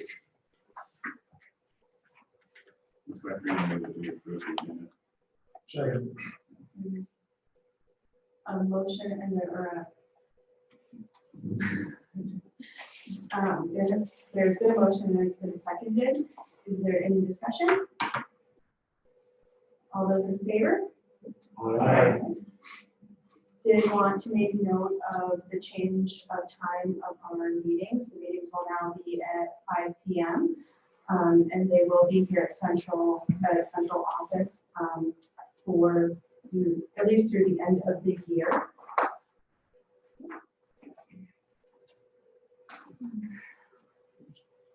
We are pleased to have Mr. Moreland in the Saratoga FFA here to present their request to seek funds from the Wyoming Port Council to build a new swine barn on the Saratoga High School grounds. So I'll turn it over to you. Thank you for being here. For those of you who don't know me, I'm Mr. Moreland. This is Heather Wallace and Sam Theodore. I'm going to kind of turn it over to them because they're the ones putting this on. This is kind of their baby, so grill them hard. We're trying to seek some funds for a swine barn up at school, and I'll kind of let them explain what they're trying to do or what they want to do, and go from there. Okay, so I guess I'll kind of talk while she's passing out. She's giving everybody a put together pamphlet of like a letter of approval from us, seeking your approval to build a new barn, why we would like to build a new barn, some of our plans for the new barn, what size, dimensions. There's also a invoice on there that was the expected costs. Right now, we are applying to the Wyoming Pork Council, which is a foundation that supports pork producers, especially youth pork producers in Wyoming. They do a lot of state fair awards and stuff for some market swine kids, so we're applying to them, asking for their support.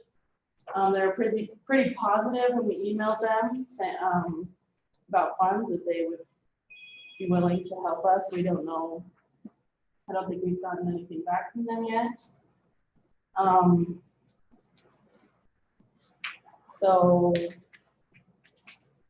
Sam, if you'd like to.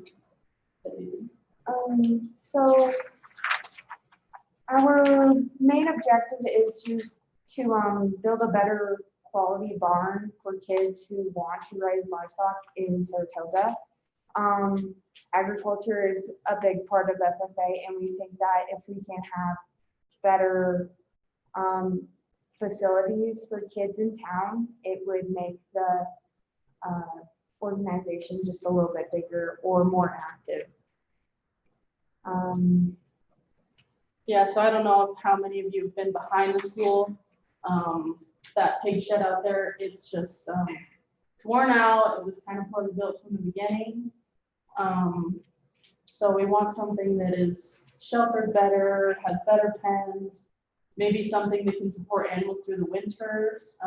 Could be potentially be set up for farrowing if the kid. We would like to stay away from that, but if the kid really said, "Hey, I really want to farrow out my sow, can I please do that?" Then this barn should be able to support more winter projects, as it would be heated, some water, electricity, stuff like that.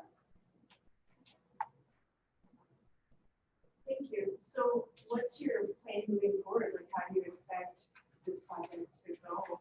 Like, you're gonna put in the request for, depending on your result back.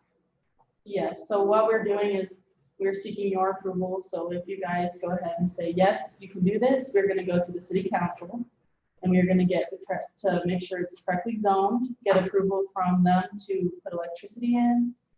Make sure everything's up to code, so we're not, going against city zoning code, all of that. Shouldn't be as big of a problem since on school grounds about electricity, but we will have an electrician come approve and, cert, like, when do they come? When do they come? You'll have to inspect Or her. inspect it, yes. So, our timeline as of now is after we get completely approved. As you know, the ground freezes hard here. So, winter probably won't be much. Spring will be when we tear that. We'll probably begin tearing it down, flattening ground. We do plan on pouring concrete, so you're gonna kind of have to wait until the ground's not frozen solid. So that's So what about if you already have, I mean, because pigs are getting bought in March, first of April. Yes. That was a very good question. I think that our main goal is to get that done before kids start buying the projects. If we can't, I'm sure that we can find, as a chapter, we can support other kids if they need to house their hogs somewhere. I'm sure that one of us could probably have them, like I have space where the kid said, hey, I have a pig, he tore down my barn, what am I supposed to do? We can have them, they can come, just have them out at another chapter member's place, make sure they're still cleaning and doing their job and not. How But still many have animals place. typically do you have out there? I think we only have one student that houses, but it's usually like 4 hogs. So not too many. 4 to 6, I would say is about our max. I probably wouldn't want much more than that. I think that's So how much could this house? about that number. Yeah. And if you wanted to put a farrowing crate in it, you could. And of course, you're gonna take up a little more room when you put a crate in there. So it's, what was it, 16 by 24 or 12 by 24?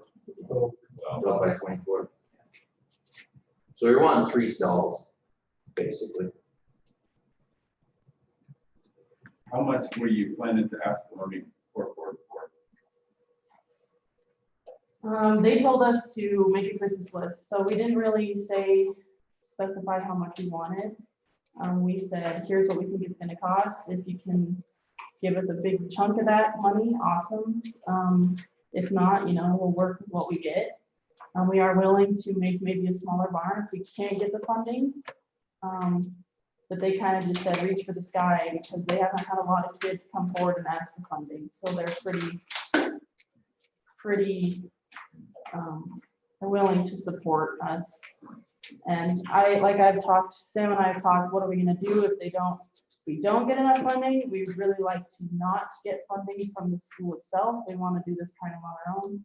So if we don't get enough funding from the Fort Council, maybe find other grants through agriculture.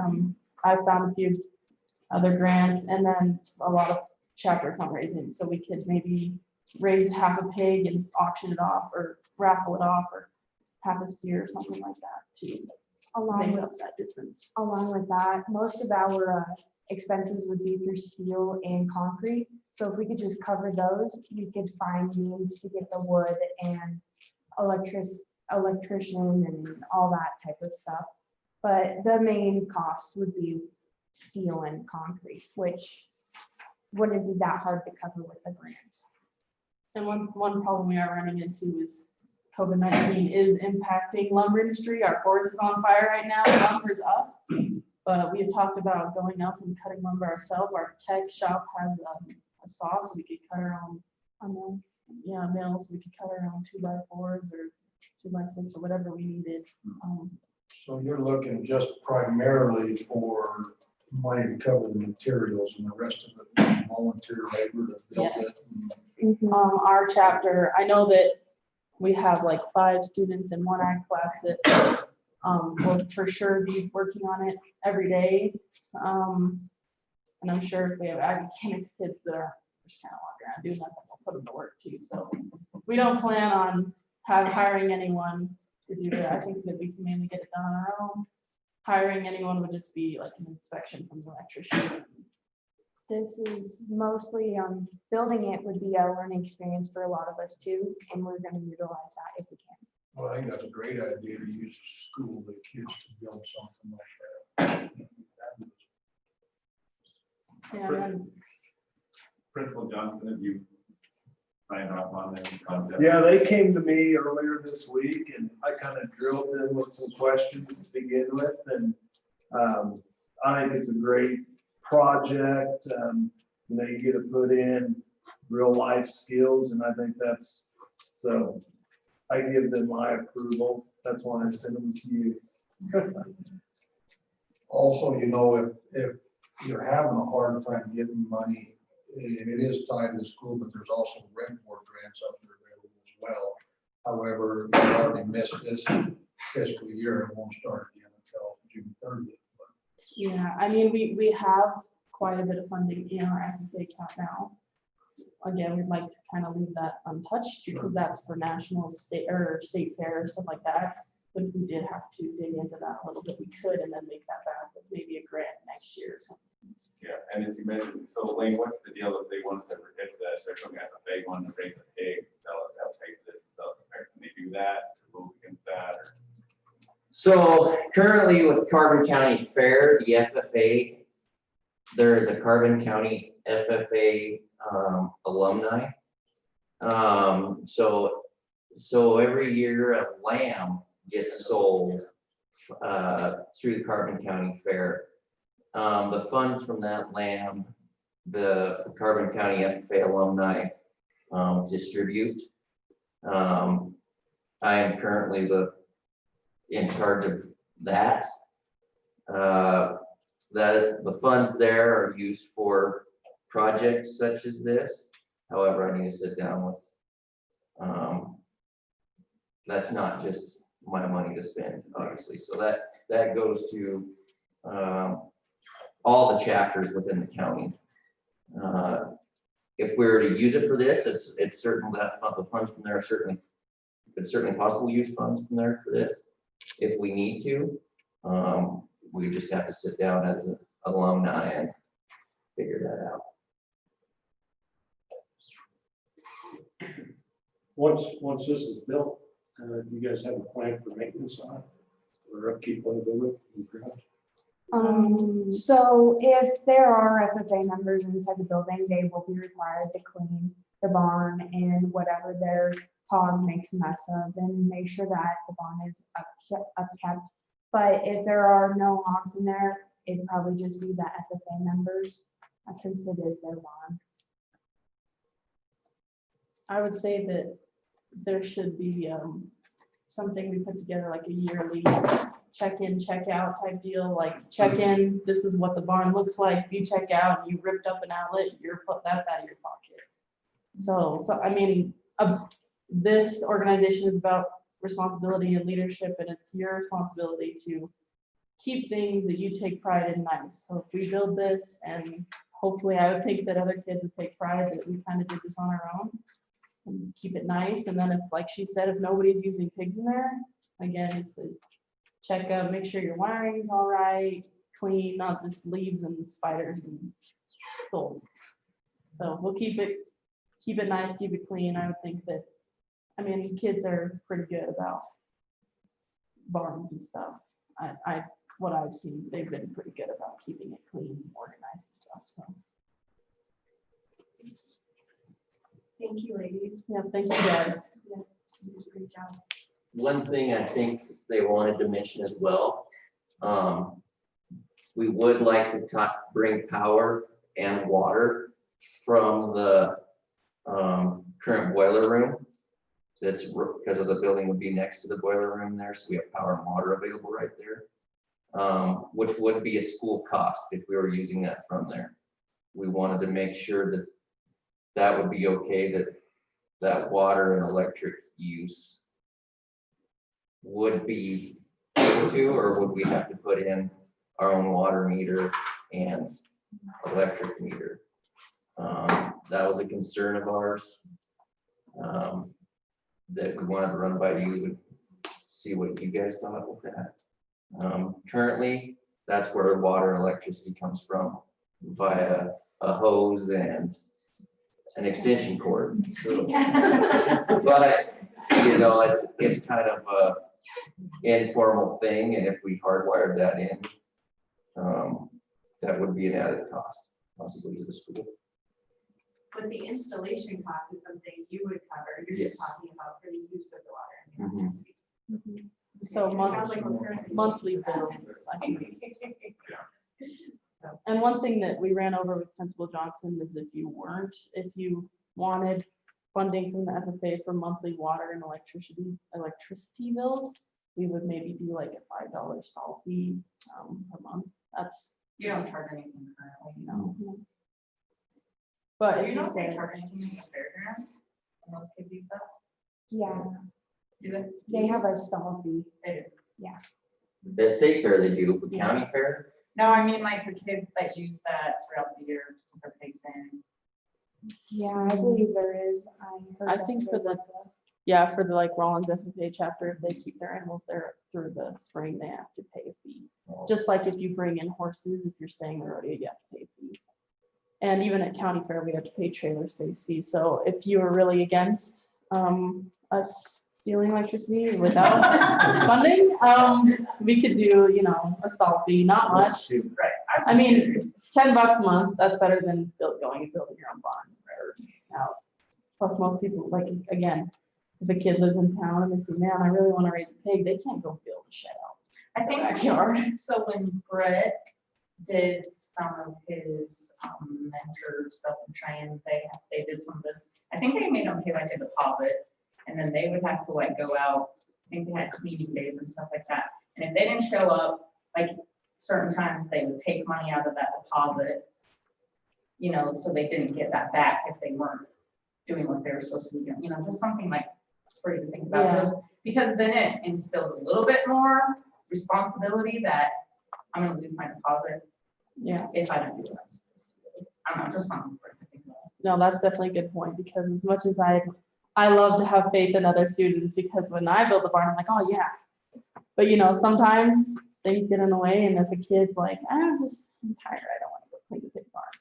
Then their mom goes, you're gonna lose $15 if you don't clean the pig barn. They go, oh, I'm gonna go clean that pig barn. So yeah, I mean, that's definitely something that we would have to put in place if we're gonna build a nicer barn. Something to keep it clean, something to pay for their use and wear, just regular wear and tear. Sounds great. Are we able to take action on this? Yeah. This is a possible action item, so it would be good to have a motion. Mr. Westring, I move that we grant the Saratoga FFA the request to seek funds from the Wyoming Pork Council to build a new swine barn on the Saratoga High School ground. Second. Is there any discussion? All those in favor? Aye. Motion passed. Thank you, guys. Thank you. Thank you. Thank you, Rose. thank you guys, appreciate your time. Item number 4 on the agenda is correspondence. There was one correspondence that we just wanted to have in the record, mainly, the board had accepted a donation last June, in the amount of $1,000. They just wanted it recorded that it has not been received. And I think there's been some contact. Yeah, Kenzie's tried to contact her contact person, the person that she was working with on the grant, and she's gotten nothing back from them. She's tried multiple times. Apparently, somewhere in there, somebody's job changed, and it was their business that was gonna donate the money, and then it didn't happen, so. So mainly since it was approved by the board, we just wanted it in the record that it has not been received, it was not received. That's all the correspondence. Thank you. All right, we do have a letter from the Wyoming High School Activities Association. The following WASTA sportsmanship letter has been received. This would be for Jay Smith and Taylor Whittinson of H&M versus Little Snake River on September 5th. So, good job to those guys. Item number 5 on the agenda is the resignations and hirings. We do not have any resignations at this time. We do have hiring of the 2021 September listing for activity extra duty contracts. The list is attached, so this is just the normal September listing of those that are normally hired in September for the sports following. Is there any questions on that? If not, is there a motion? I mean, we offer contracts to the 2020-2021 September listing for activity extra duty as listed. We have a motion and a second. Is there any discussion? All those in favor? Aye. Motion passes. Item C is This was just some names that were on August, were not on the August listing because we had not gotten those applications in. So from what I understand, we're just filling those few slots that were on the August, but we're missing. They're normal at August list. We're asking for approval for those. that makes sense. Any questions regarding that list? Motion? I move that we offer the 2020 August listings for the people that were added. Second. Any discussion? All those in favor? Aye. Motion passes. Item D. These are just two teachers that have been added since the last meeting to the virtual extra duty contracts. And those were just needs that came up after that meeting. So Caitlin Logan will be doing some math, and Lindsay Boardman, once she returns, is going to cover some science. I move we offer the 2021 CBDE extra duty contracts that didn't make the August board. Second. Any discussion? All those in favor? Aye. Motion passes. All right, we're on to our administrative reports. First item is the superintendent report. Okay, let me run down. You've seen my report attached. I'll just kind of elaborate a little bit. You see the enrollment figures. The end of August, we had 600. That's up 13 from the end of May. And you see those figures on the various campuses there. And then the difference from a year ago, we're up plus 31 from a year ago. So that's a good thing. A lot of that is the Saratoga kindergarten class, increased quite a bit. And then the attendance areas, so encampment is up 11, the north is down 6, that includes both Hanna campuses and West and Rhode Island, and then Saratoga is plus 26. So that just kind of shows you the numbers up and down that I report on each month. Item 2, the annual fall leadership series, again, just a reminder that that's available. And I think it's on, there's a couple of different time options, and they send out the, I hope I'm making, y'all are getting that information. Okay. Just want to make sure you're getting that. So they did that a little different from those annual fall meetings. That's just some options that you have to join online. Item 3, just the graduation dates. This, we normally just go ahead and put those on there the first year so everybody's aware. Camping will be Friday, May 28th. 2021 at 6 p.m. AGM will be Saturday morning, following morning, May 29th at 11, and then Saratoga High School will be that same day, the 29th at 2. So that's just plenty of notice of the graduation dates and times. Item 4, just an update on the school board election. We had 4 candidates sign up for the 4 positions. So Joe Gaspery, Georgia, and Paul are running again. And Nick Longsley, I think I'm saying that correct, is running for Area 4. That's the position that I board chose not to run. And I don't know that I've met him looking for the meeting. He has a first grader in Campbell. I think little son. He works for the Silver Spur. So I knew that Georgia did it. One more of them. Yes, his wife is a manager at the Colorado Beef Improvement Center. Okay. Good. And actually, I got the mail out today, they sent that, I guess, from Carver, and all the names are on there correctly. So just kind of glanced at it once. So that election, in-person election is November 3rd. So coming up pretty soon. Item 5, I just wanted to kind of give just a heads up. We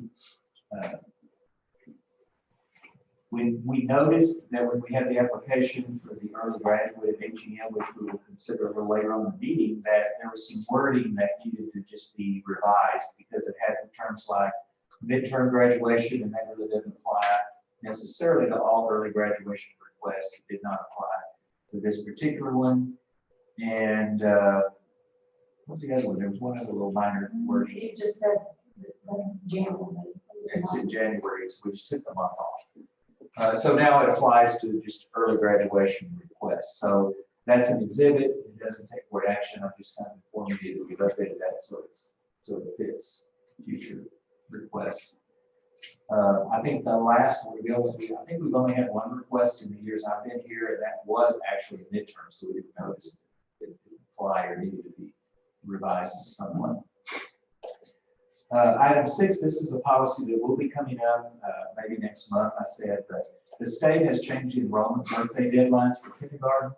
So it had been September 15th. They had to turn 5 before September 15th to enroll in kindergarten. The state has moved that up to August 1st. So that's could be a substantial change, I guess, depending on when your birthday falls. However, they also mandate that districts have a way that if your kiddo's birthday is between August 5th and August 1st and September 15th, that you can assess their readiness. So we talked at the last AT meeting to get a consistent readiness that will be used in all of our elementaries in case we get any requests in the future. So we will be, that is national policy, so we will be bringing that to the board, but I just kind of wanted to give you, that will take effect next fall. So we will get all this information out after the 1st to the parents, because we may have parents already contacting. We could have it, March or so after the following fall. So we feel like we need to have those readiness assessments in place. They're going to be simple. They're not major. I mean, we're talking 5-year-olds, so it's not a major thing, but it does say academic and social readiness. So a couple of different components. So we're working on that. I just want to kind of give you a heads up in case you have not heard that. Item 7, WSBA resolutions. There's information there. Most of you on the board know how that works. It's an annual conference, which they are still hoping to have in person. I noticed there was some survey that went out here recently about if you wanted to try to do it today. Yes, you could do one. Do it first. So I don't know exactly what that's going to look like, but those resolutions are normally acted on by the delegate assembly, which is usually the first day of the conference. So I'm not sure it's all one day, how all that's going to work, but you have that information. Just wanted to point that out to you. Item 8, I think have we closed on the Madisonville football field or almost? We had closed last week, but there was some issue with Madisonville getting the money in, so I'm not got the action on it. They did close last week. I got a check today for Oh, did you? $37.50. So there you go. They did check. I was just like, It's all that. so I guess it's fine. I don't walk here. And then item 9, I just wanted to bring this up. I think we probably need to decide something at least next month, just to give ourselves time. But you remember we had the Medville lodging lease that ends December 31st. So you need to be thinking, and I'll remind you this for the board briefs, but I think whatever we're going to do, we need to start getting information. If we're interested in continuing to see if Medville wants to lease, if we want to put it on the market, if we want to see if they want to buy it. I mean, I don't know. We just need to have something decided and not be so near the deadline like we were last year, really. So be thinking about that. It's not an action or whatever, but it probably will be on the next month to decide something. So mainly our options, I guess, are not to lease it at all and just keep the properties or to continue the lease with them or someone else, or to decide, see if we can some exemption. So, be thinking about that. What's our current monthly lease? $1,000. What? $1,000. And they've been paying that, I'm assuming. I Yes. haven't heard otherwise. And we've got their deposit still. Yeah, this is a good deposit. There's not been an issue with them paying and keeping up with the lease. So, and I have not asked them about what they would like to do. I intend to do that next week. So. Any input you have on that, feel free to let me know. So, just wanted to put that on the radar. Great, thank you, Dr. Copeland. We do not have a principal report or a special education report. So that takes us to our curriculum report. So Director. For the board, my report is attached as usual. I have no curriculum or district assessment system updates at this time. Assessment updates, the fall, winter, and YTOP testing will go open at the beginning of this month and extends actually until almost the end of October. We've got a much larger window to do testing, and part of that has to do with some changes that the state and the new company that owns YTOP has started. But then also, we had some slightly different testing options this year. So we had to do some additional training with our staff members. The state is taking test security much more seriously, I guess, than in the past. So we had to roll out some new training opportunities. And then the testing itself is actually different this year, where it's been extended so that students can test the previous year or they can test their current school year. This is in regards to the closure back in the spring and how that might have impacted. The A team decided that we would test students on grade level to try to get maybe a little bit more consistent data about their actual current ability rather than look in the past and see hopefully how great they did in the year. We have had a few issues with that for some reason. Some of the tests are not coming through properly in terms of how they're actually presented to students. In my opinion, it's a pretty idiotic way that the state set things up, but I guess it was the easiest of all. It seems that students, when they actually get permission to take the test, they can either take the grade level test or the previous grade level test. So the teacher really has to kind of watch them like a hawk to make sure they're not selecting the incorrect test. And there's nothing we can do to get around that. So we try to warn the teachers. It happens occasionally that a student might select the wrong test. If it does, it's no big issue. We just have extra data that we probably won't use, to be completely honest, in this from last year. Beyond that, in terms of connectivity issues, really haven't heard of many at all, just a couple of students here and there. But I think it's going fairly well. There's also some points about our CBVE students, about how we are trying to test them to get data to help us prepare for the end of the year. The CBVE students do not technically have to take the interim test for YTOP, but they do have to take summative tests at the end of the year. The state hasn't really given much guidance on that at all, other than the fact that they have to be tested. So what we decided is that we are going to try to bring in those students to the school, basically test them in an empty room, more or less, with just the proctor and the student, in order to get that data to see how they're progressing as the year goes, and hopefully be able to have a successful test with them at the end of the year when we do some of the testing. So just for your information, we run into some issues with our national fall ACT testing, unfortunately, for some unknown reason that I haven't really pursued, since it takes forever to get a hold of ACT right now. All three of our high schools were closed as testing sites. Don't know why. We were able to reestablish Saratoga Middle High as a testing site again. We're still waiting to hear word on it in cabinet. Technically, HEM has been either reopened or never closed.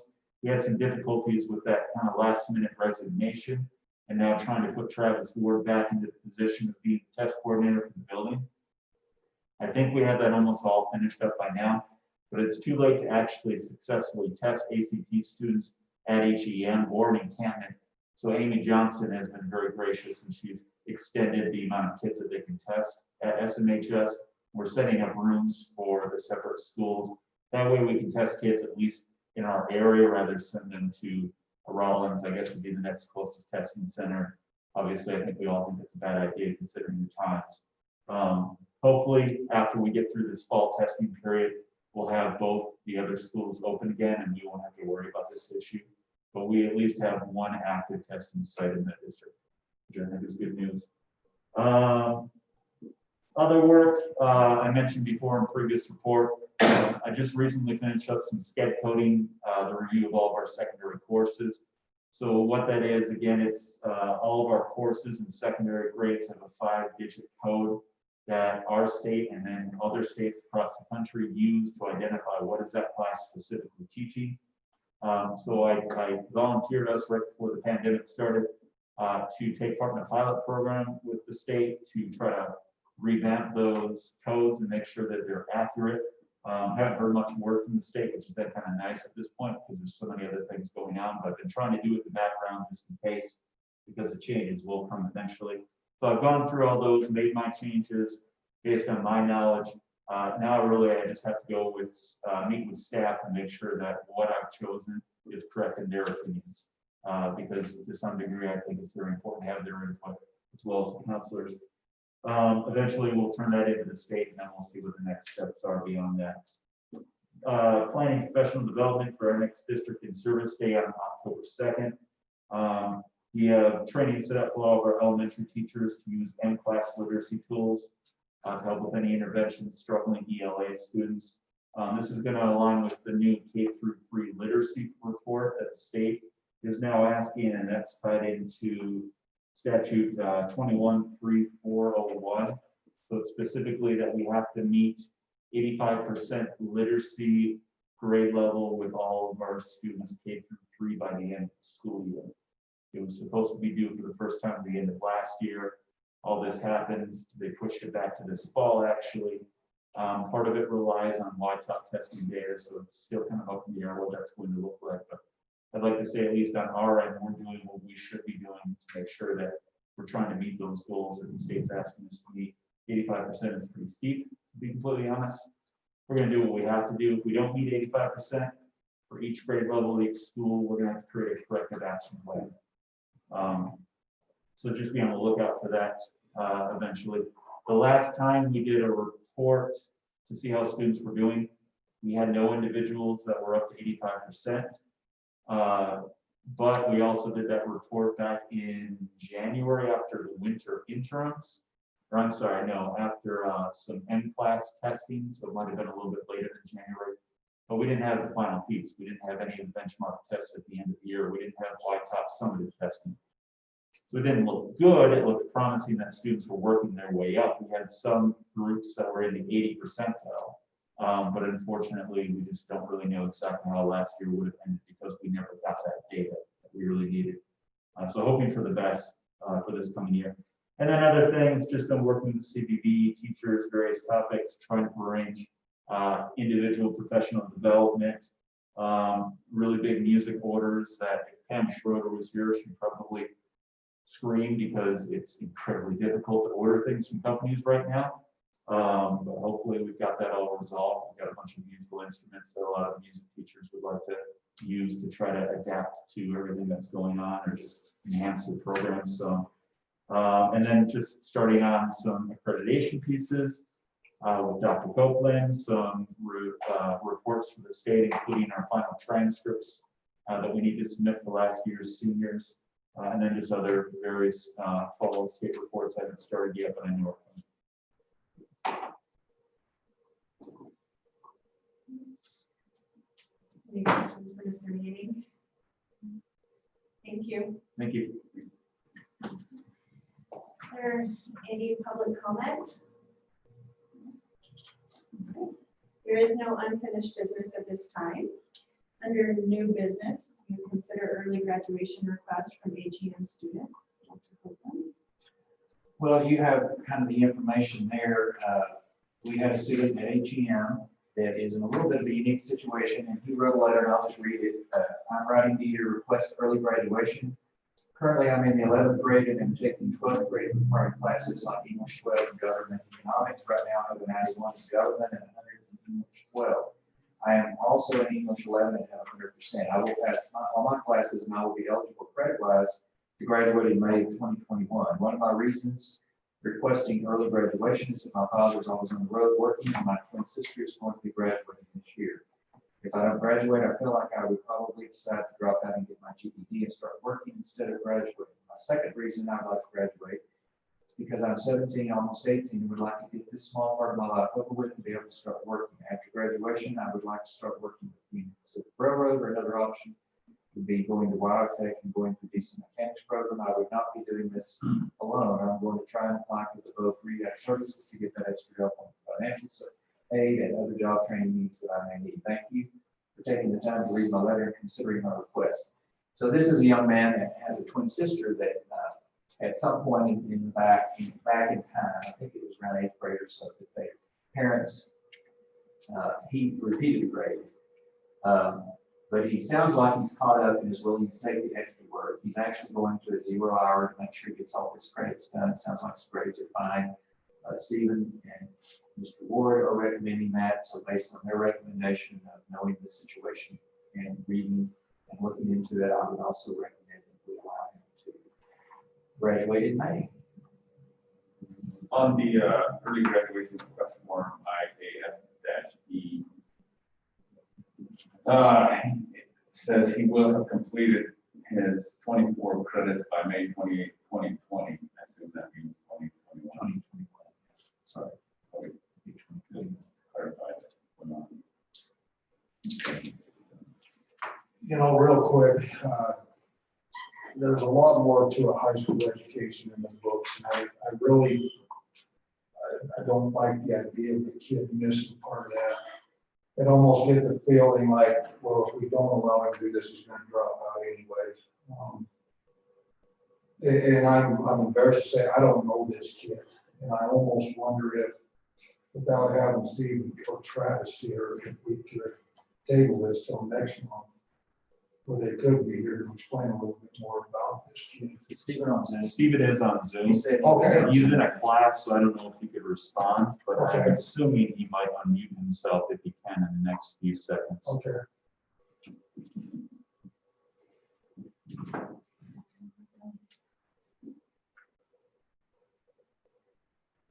Send him a text as well. We were communicating. Well, and do we have to make a decision on this tonight? If we're talking about May, does it have to be voted on in September to wait till?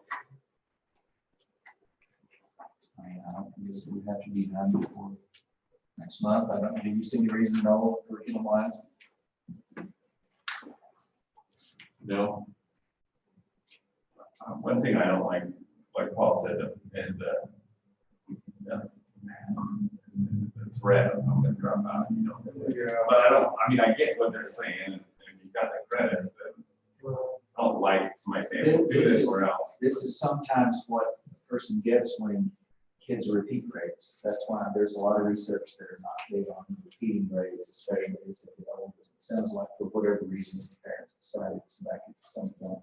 And I don't think he's been here his whole school career. No, and I don't know if you know, with the parent, and I don't know where's mom. I see dad's a truck driver, but this school might be the only stability in this kid's life. And then if the sister's leaving, he's without it. I mean, where would the kid go? He wants to go to Wildtech. He wants to go here. He wants to go there. But we all had where we wanted to go when we graduated into the reality of where we went. And I'm worried about if the kid is in this kind of predicament, if school is the only stabilizing factor in this kid's life. You know, I understand he's got the credits and everything else like that. I just would like to know a little bit to learn more about this kid before we. That's fine. And talking to Steve, he just basically said, you know, I feel like this kid's going to go GED if anything happens. He's not going to stay next year, no matter what the decision is from what I hear. And part of that, I think, is because being a twin and knowing some twins in the past, that's a big support system there. It is. And when with your brother. So, but we know where's twin sister gonna go? You know, how, if she's going to Connecticut and he's going to Wildtech, and that's still an issue. I don't know what we're going to do. Yeah. Myself personally, I think if the kid's got credits, and has passed the classes, I don't see any reason for us to deny him. But that's kind of how I feel. I mean, I didn't see it, like I say, obviously Stephen, Mr. Priest and Mr. Ward know the situation where they both recommended, so I didn't see any reason to say no, not to, but I mean, you bring up some points, but if he's going to go, you know, or if these students, you know, in this situation, again, you can, you know, say it's a little bit of a threat or just what he's planning to do. I mean, you know, I don't really see how it helps us or him. Because if he doesn't graduate in May, and the following year, he's already getting his credits graduated. Well, we come back. I mean, Yeah, what's he gonna take next year? yeah, Yeah, but he's at, no, I see that point of it too. I've just been texting with Stephen, and he's concerned about his availability next month because of this class. What kind of not what I like to do? Oh. What? I said it's so not what I like. So can you hear? Stephen, can you hear us? Might not be the best person to check. Can you hear us, Stephen? Yeah, I can hear you now. Okay. So there was just some question. We're on the item about the young man that's asking for early graduation. Question, I think, if you have a few minutes. Yep. So Steve, this is Paul. I don't really know this kid.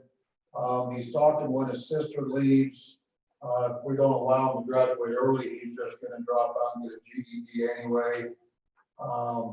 You know, I guess I'm just concerned of the stability factor of if the parents are gone and he doesn't have school, what would he do? But then the rest of the board members brought up a good point. Well, he's already got his hours. Why would he want to come back anyway? So I guess I'm just would like your input on this. Well, his ability, he's in all the classes right now and he's doing well. He's doing fine. Ability wise, I think he'll do fine. He currently works as a maintenance person for the Hannah Housing, and that's kind of what he wants to do, go into construction or something like that when he's done. That's what we're kind of working with, trying to set him up with, is looking into some construction stuff. And he has said that, you know, if he can't do this or whatever, he'd probably just go get his GED and leave afterwards, after his sister leaves. So we're kind of trying to prevent a dropout and do what's best for the kid. Okay, maybe I'm just seeing ghosts here. So you recommend that we let him graduate early then? I do.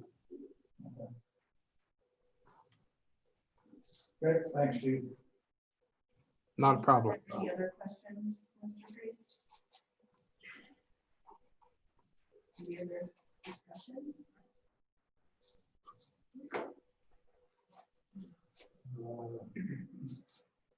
I make a motion that we grant the request pending completion of the requirements for the HE and graduation policy for Chandler Myers. Is there a second? Second. So we have a motion and a second. Any more discussion? All those in favor? Aye. Motion passes. Thanks, Stephen. Thank you. Thank you. Going back to class.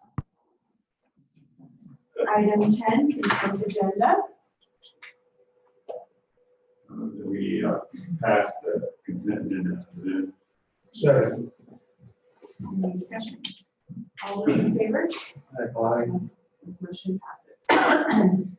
Item 11, financial information. First up is the treasurer's report, Mrs. Wells. Madam Temporary Chair, members of the board. Your balance at the end of August is $4,430,032.95. You can see there your revenue and your reimbursed expenses along with your August bills and August payroll. Your major receipts came from the State of Wyoming Foundation. That's 15% of our foundation guarantee, our entitlement payment. The county treasurer, our interest, and our federal and state reimbursements. You see there how your money is invested at various rates and maturities. You'll see as CDs mature, you're going to see those monies going into the WildStar money market account due to interest rates being at 0.2% for CDs right now. So WildStar is earning us more money than anyplace else right now. So that's where we're going to be putting money as the CDs mature. Any questions regarding page number 1 of your general fund treasurer's report? Page number 2, your other funds. You can see there the new grants have been added to the financial report for all the federal grants. You're going to be seeing some grant money. You see there the CARES Act grant, and I see one that's missing, which is the governor's money that we received was $225,000 plus. Then $185,000 is for technology and $40,000 is for food service.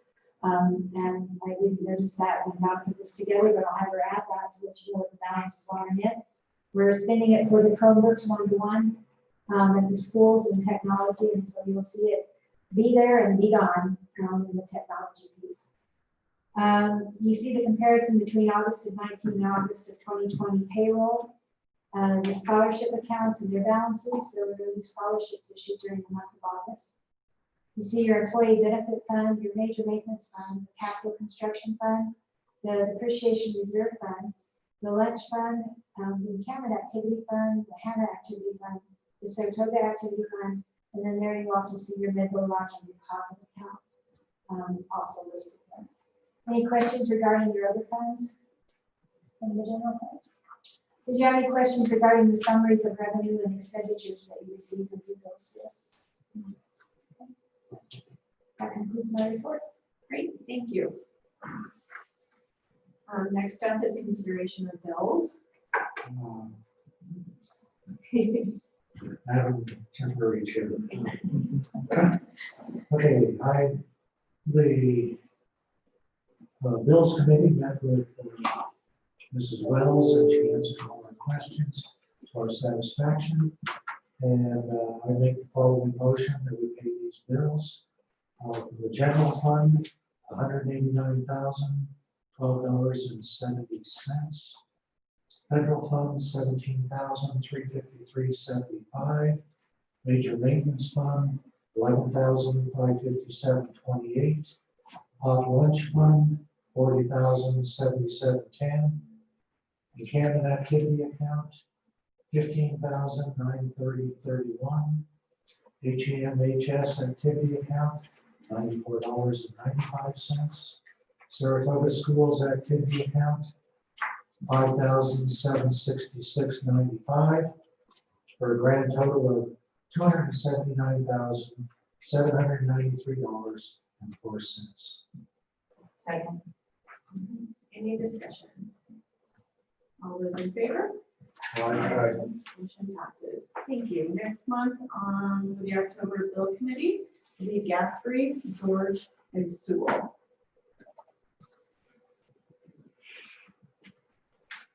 Item 12, items from the board. Item A, review board governance leadership policy tab 2.09.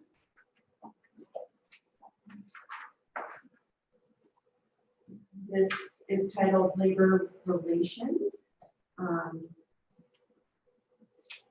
Is there anything that you'd like to add, Dr. Copeland, or anything the board would like to discuss? I really don't see anything on this. Item B, review of the following board policies / regulations / exhibits. There are two listed, IGDL and JHCA. IDGL is the first one, and it is pertaining to middle school athletics. Anything to add? This one was revised in 2019, so fairly. Yeah, looks it's kind of complicated, but straightforward at the same time, outlines what we can and can't do pertaining to middle school sports and when they start and end, as well as how many meets or games, tournaments we can have. It says in the notes that board member Conda asked for it to be reviewed. Is there any specific? She mentioned to me something about the number of tournaments listed in the policy does not correlate with the number of tournaments. That's what she mentioned, and she wanted it reviewed. Which tournaments did she? I believe the boys basketball tournaments. So it might be something that really needs to be talked with. So does the middle school actually play tournaments besides the season one? Are any of you aware of any of those? We have not done. So they start doing, and I don't know, before the tournament, but something in bags, they do like. They do a mini tournament over bags, but they play some half games and or some running clock games and play. And that's just been in the last couple of years. Right, it's only happened once or twice. That's the only thing that I'm aware of besides the end of the year. Or end of the season. If we need to look at it, and correct what we're doing, that's fine. I would.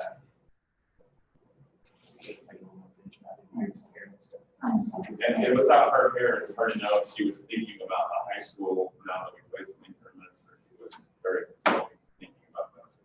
We can bring it back next month. So let's look at our schedule and kind of do more information. That sounds great. Figure out some more information, and it might be one of those things if it meets all the requirements that we don't even need to address it, but if we do need to make changes, we can go back up. Also, might have some regulations. I personally read that and thought, well, these just must be the guidelines pertaining to WASA that we're meeting all of their guidelines. Like I didn't actually see that we probably have that much flexibility in that. So I don't think WASA actually pertains to junior high, middle school, is that correct? No, they don't. We take it and use it as our guidelines, but WASA does not regulate. And since we looked at this in 2019, that's fairly recent, so we revised it. It says, I'm trying to read it, I can't remember what we There revised. were lots of things that, the girls season, girls basketball season, was a different. Oh, that's right. Last year, they changed the girls basketball season. That's why the boys and girls. That's why. Typically, we have like our shot list. So we'll look at it, bring it back. sounds great. Moving on to JHCA. This is pertaining to the physical examinations of students. Does look like we are making some changes. The revisions here are very minor. The first paragraph just repeated the line. It looks like so we used it marked through the second line. The uniform of exercise leadership place. Participation was in twice. So we just marked through the second line, and then this was in 85. So it said youngsters. So a little bit of a time error there. So these are just confusing. If we do want to adopt these changes, we do have to do that. Ms. Westring, I move that we approve these changes to policy JHCA. We have a motion and a second. Is there any discussion? All those in favor? Aye. Motion passes.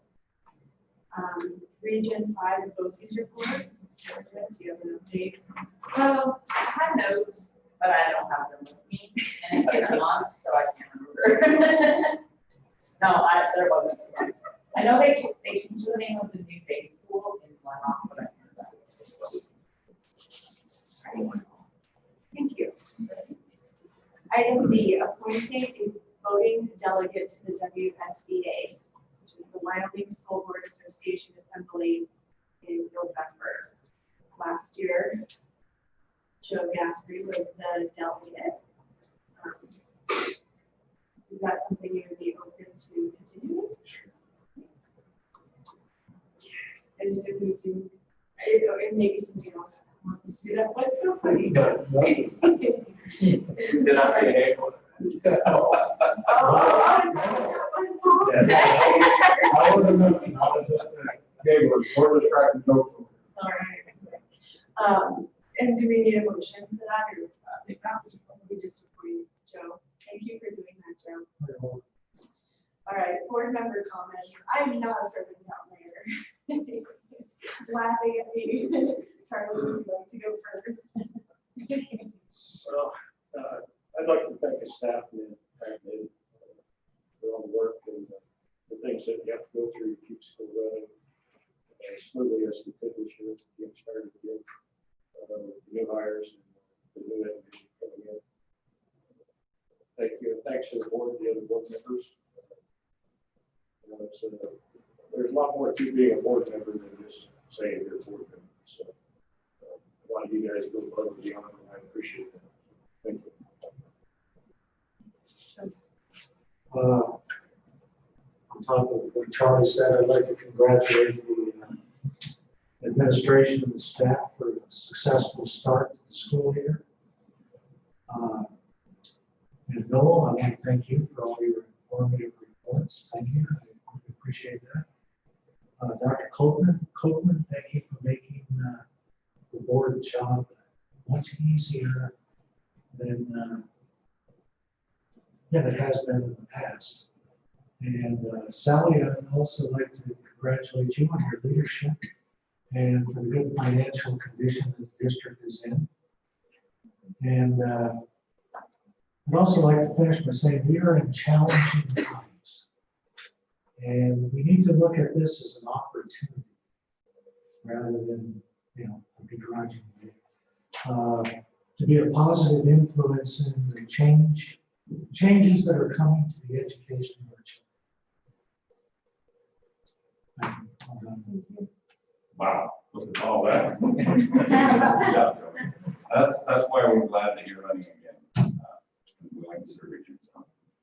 I just want to let you know, I had a cold last week and so I'm wearing this mask, so it's not to share that. I don't think I have the coronavirus. Out of courtesy, and I appreciate Cassie running the meeting. And she's done an excellent job. I didn't want to talk to her mask.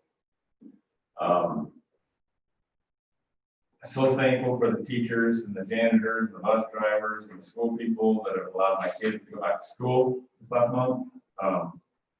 Thing that's amazing to me is how normal it's been, I guess. You know, my kids don't even mention anything get off. I can't get Wynn to take his ruff off. Like, he's always just got it on. He like wears it to bed and stuff, but he's ready to put it on, take it off, whatever, you know. He's just happy to be in school. And, you know, it's been great for, and as somebody else mentioned, just for family time and being back to normal. And they're excited to be there, excited to see their friends.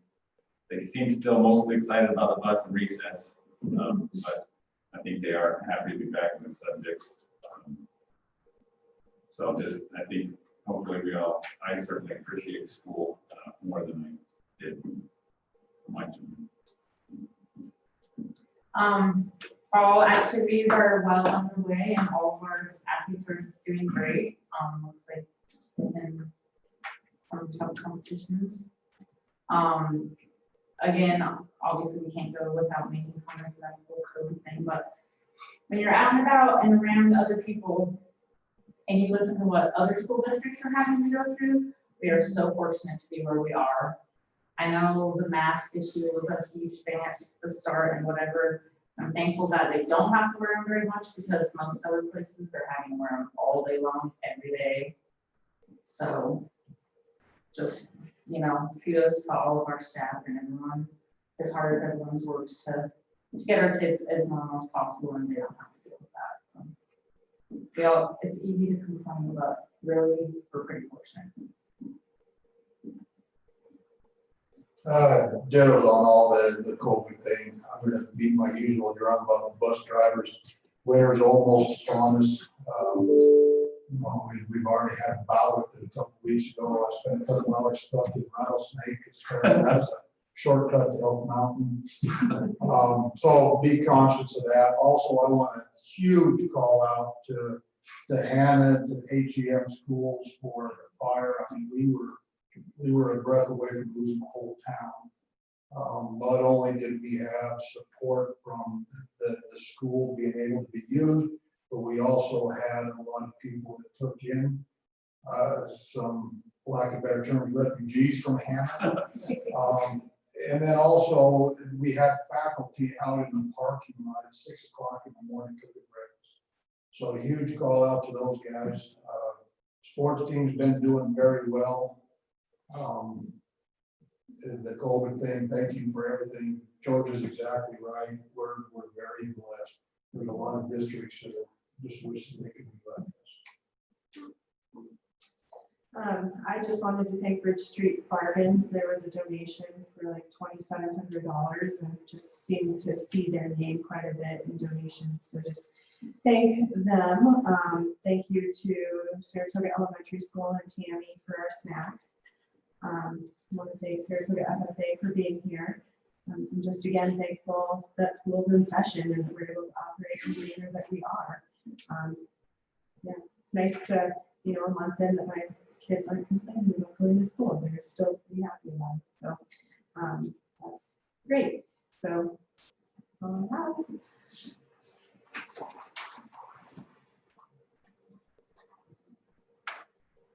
All right, we do not have an executive session, so our next meeting will be Monday, October 19th, 5 o'clock here at Central Office. And with that, I will adjourn the meeting. Good job, Cassie. Okay, thanks.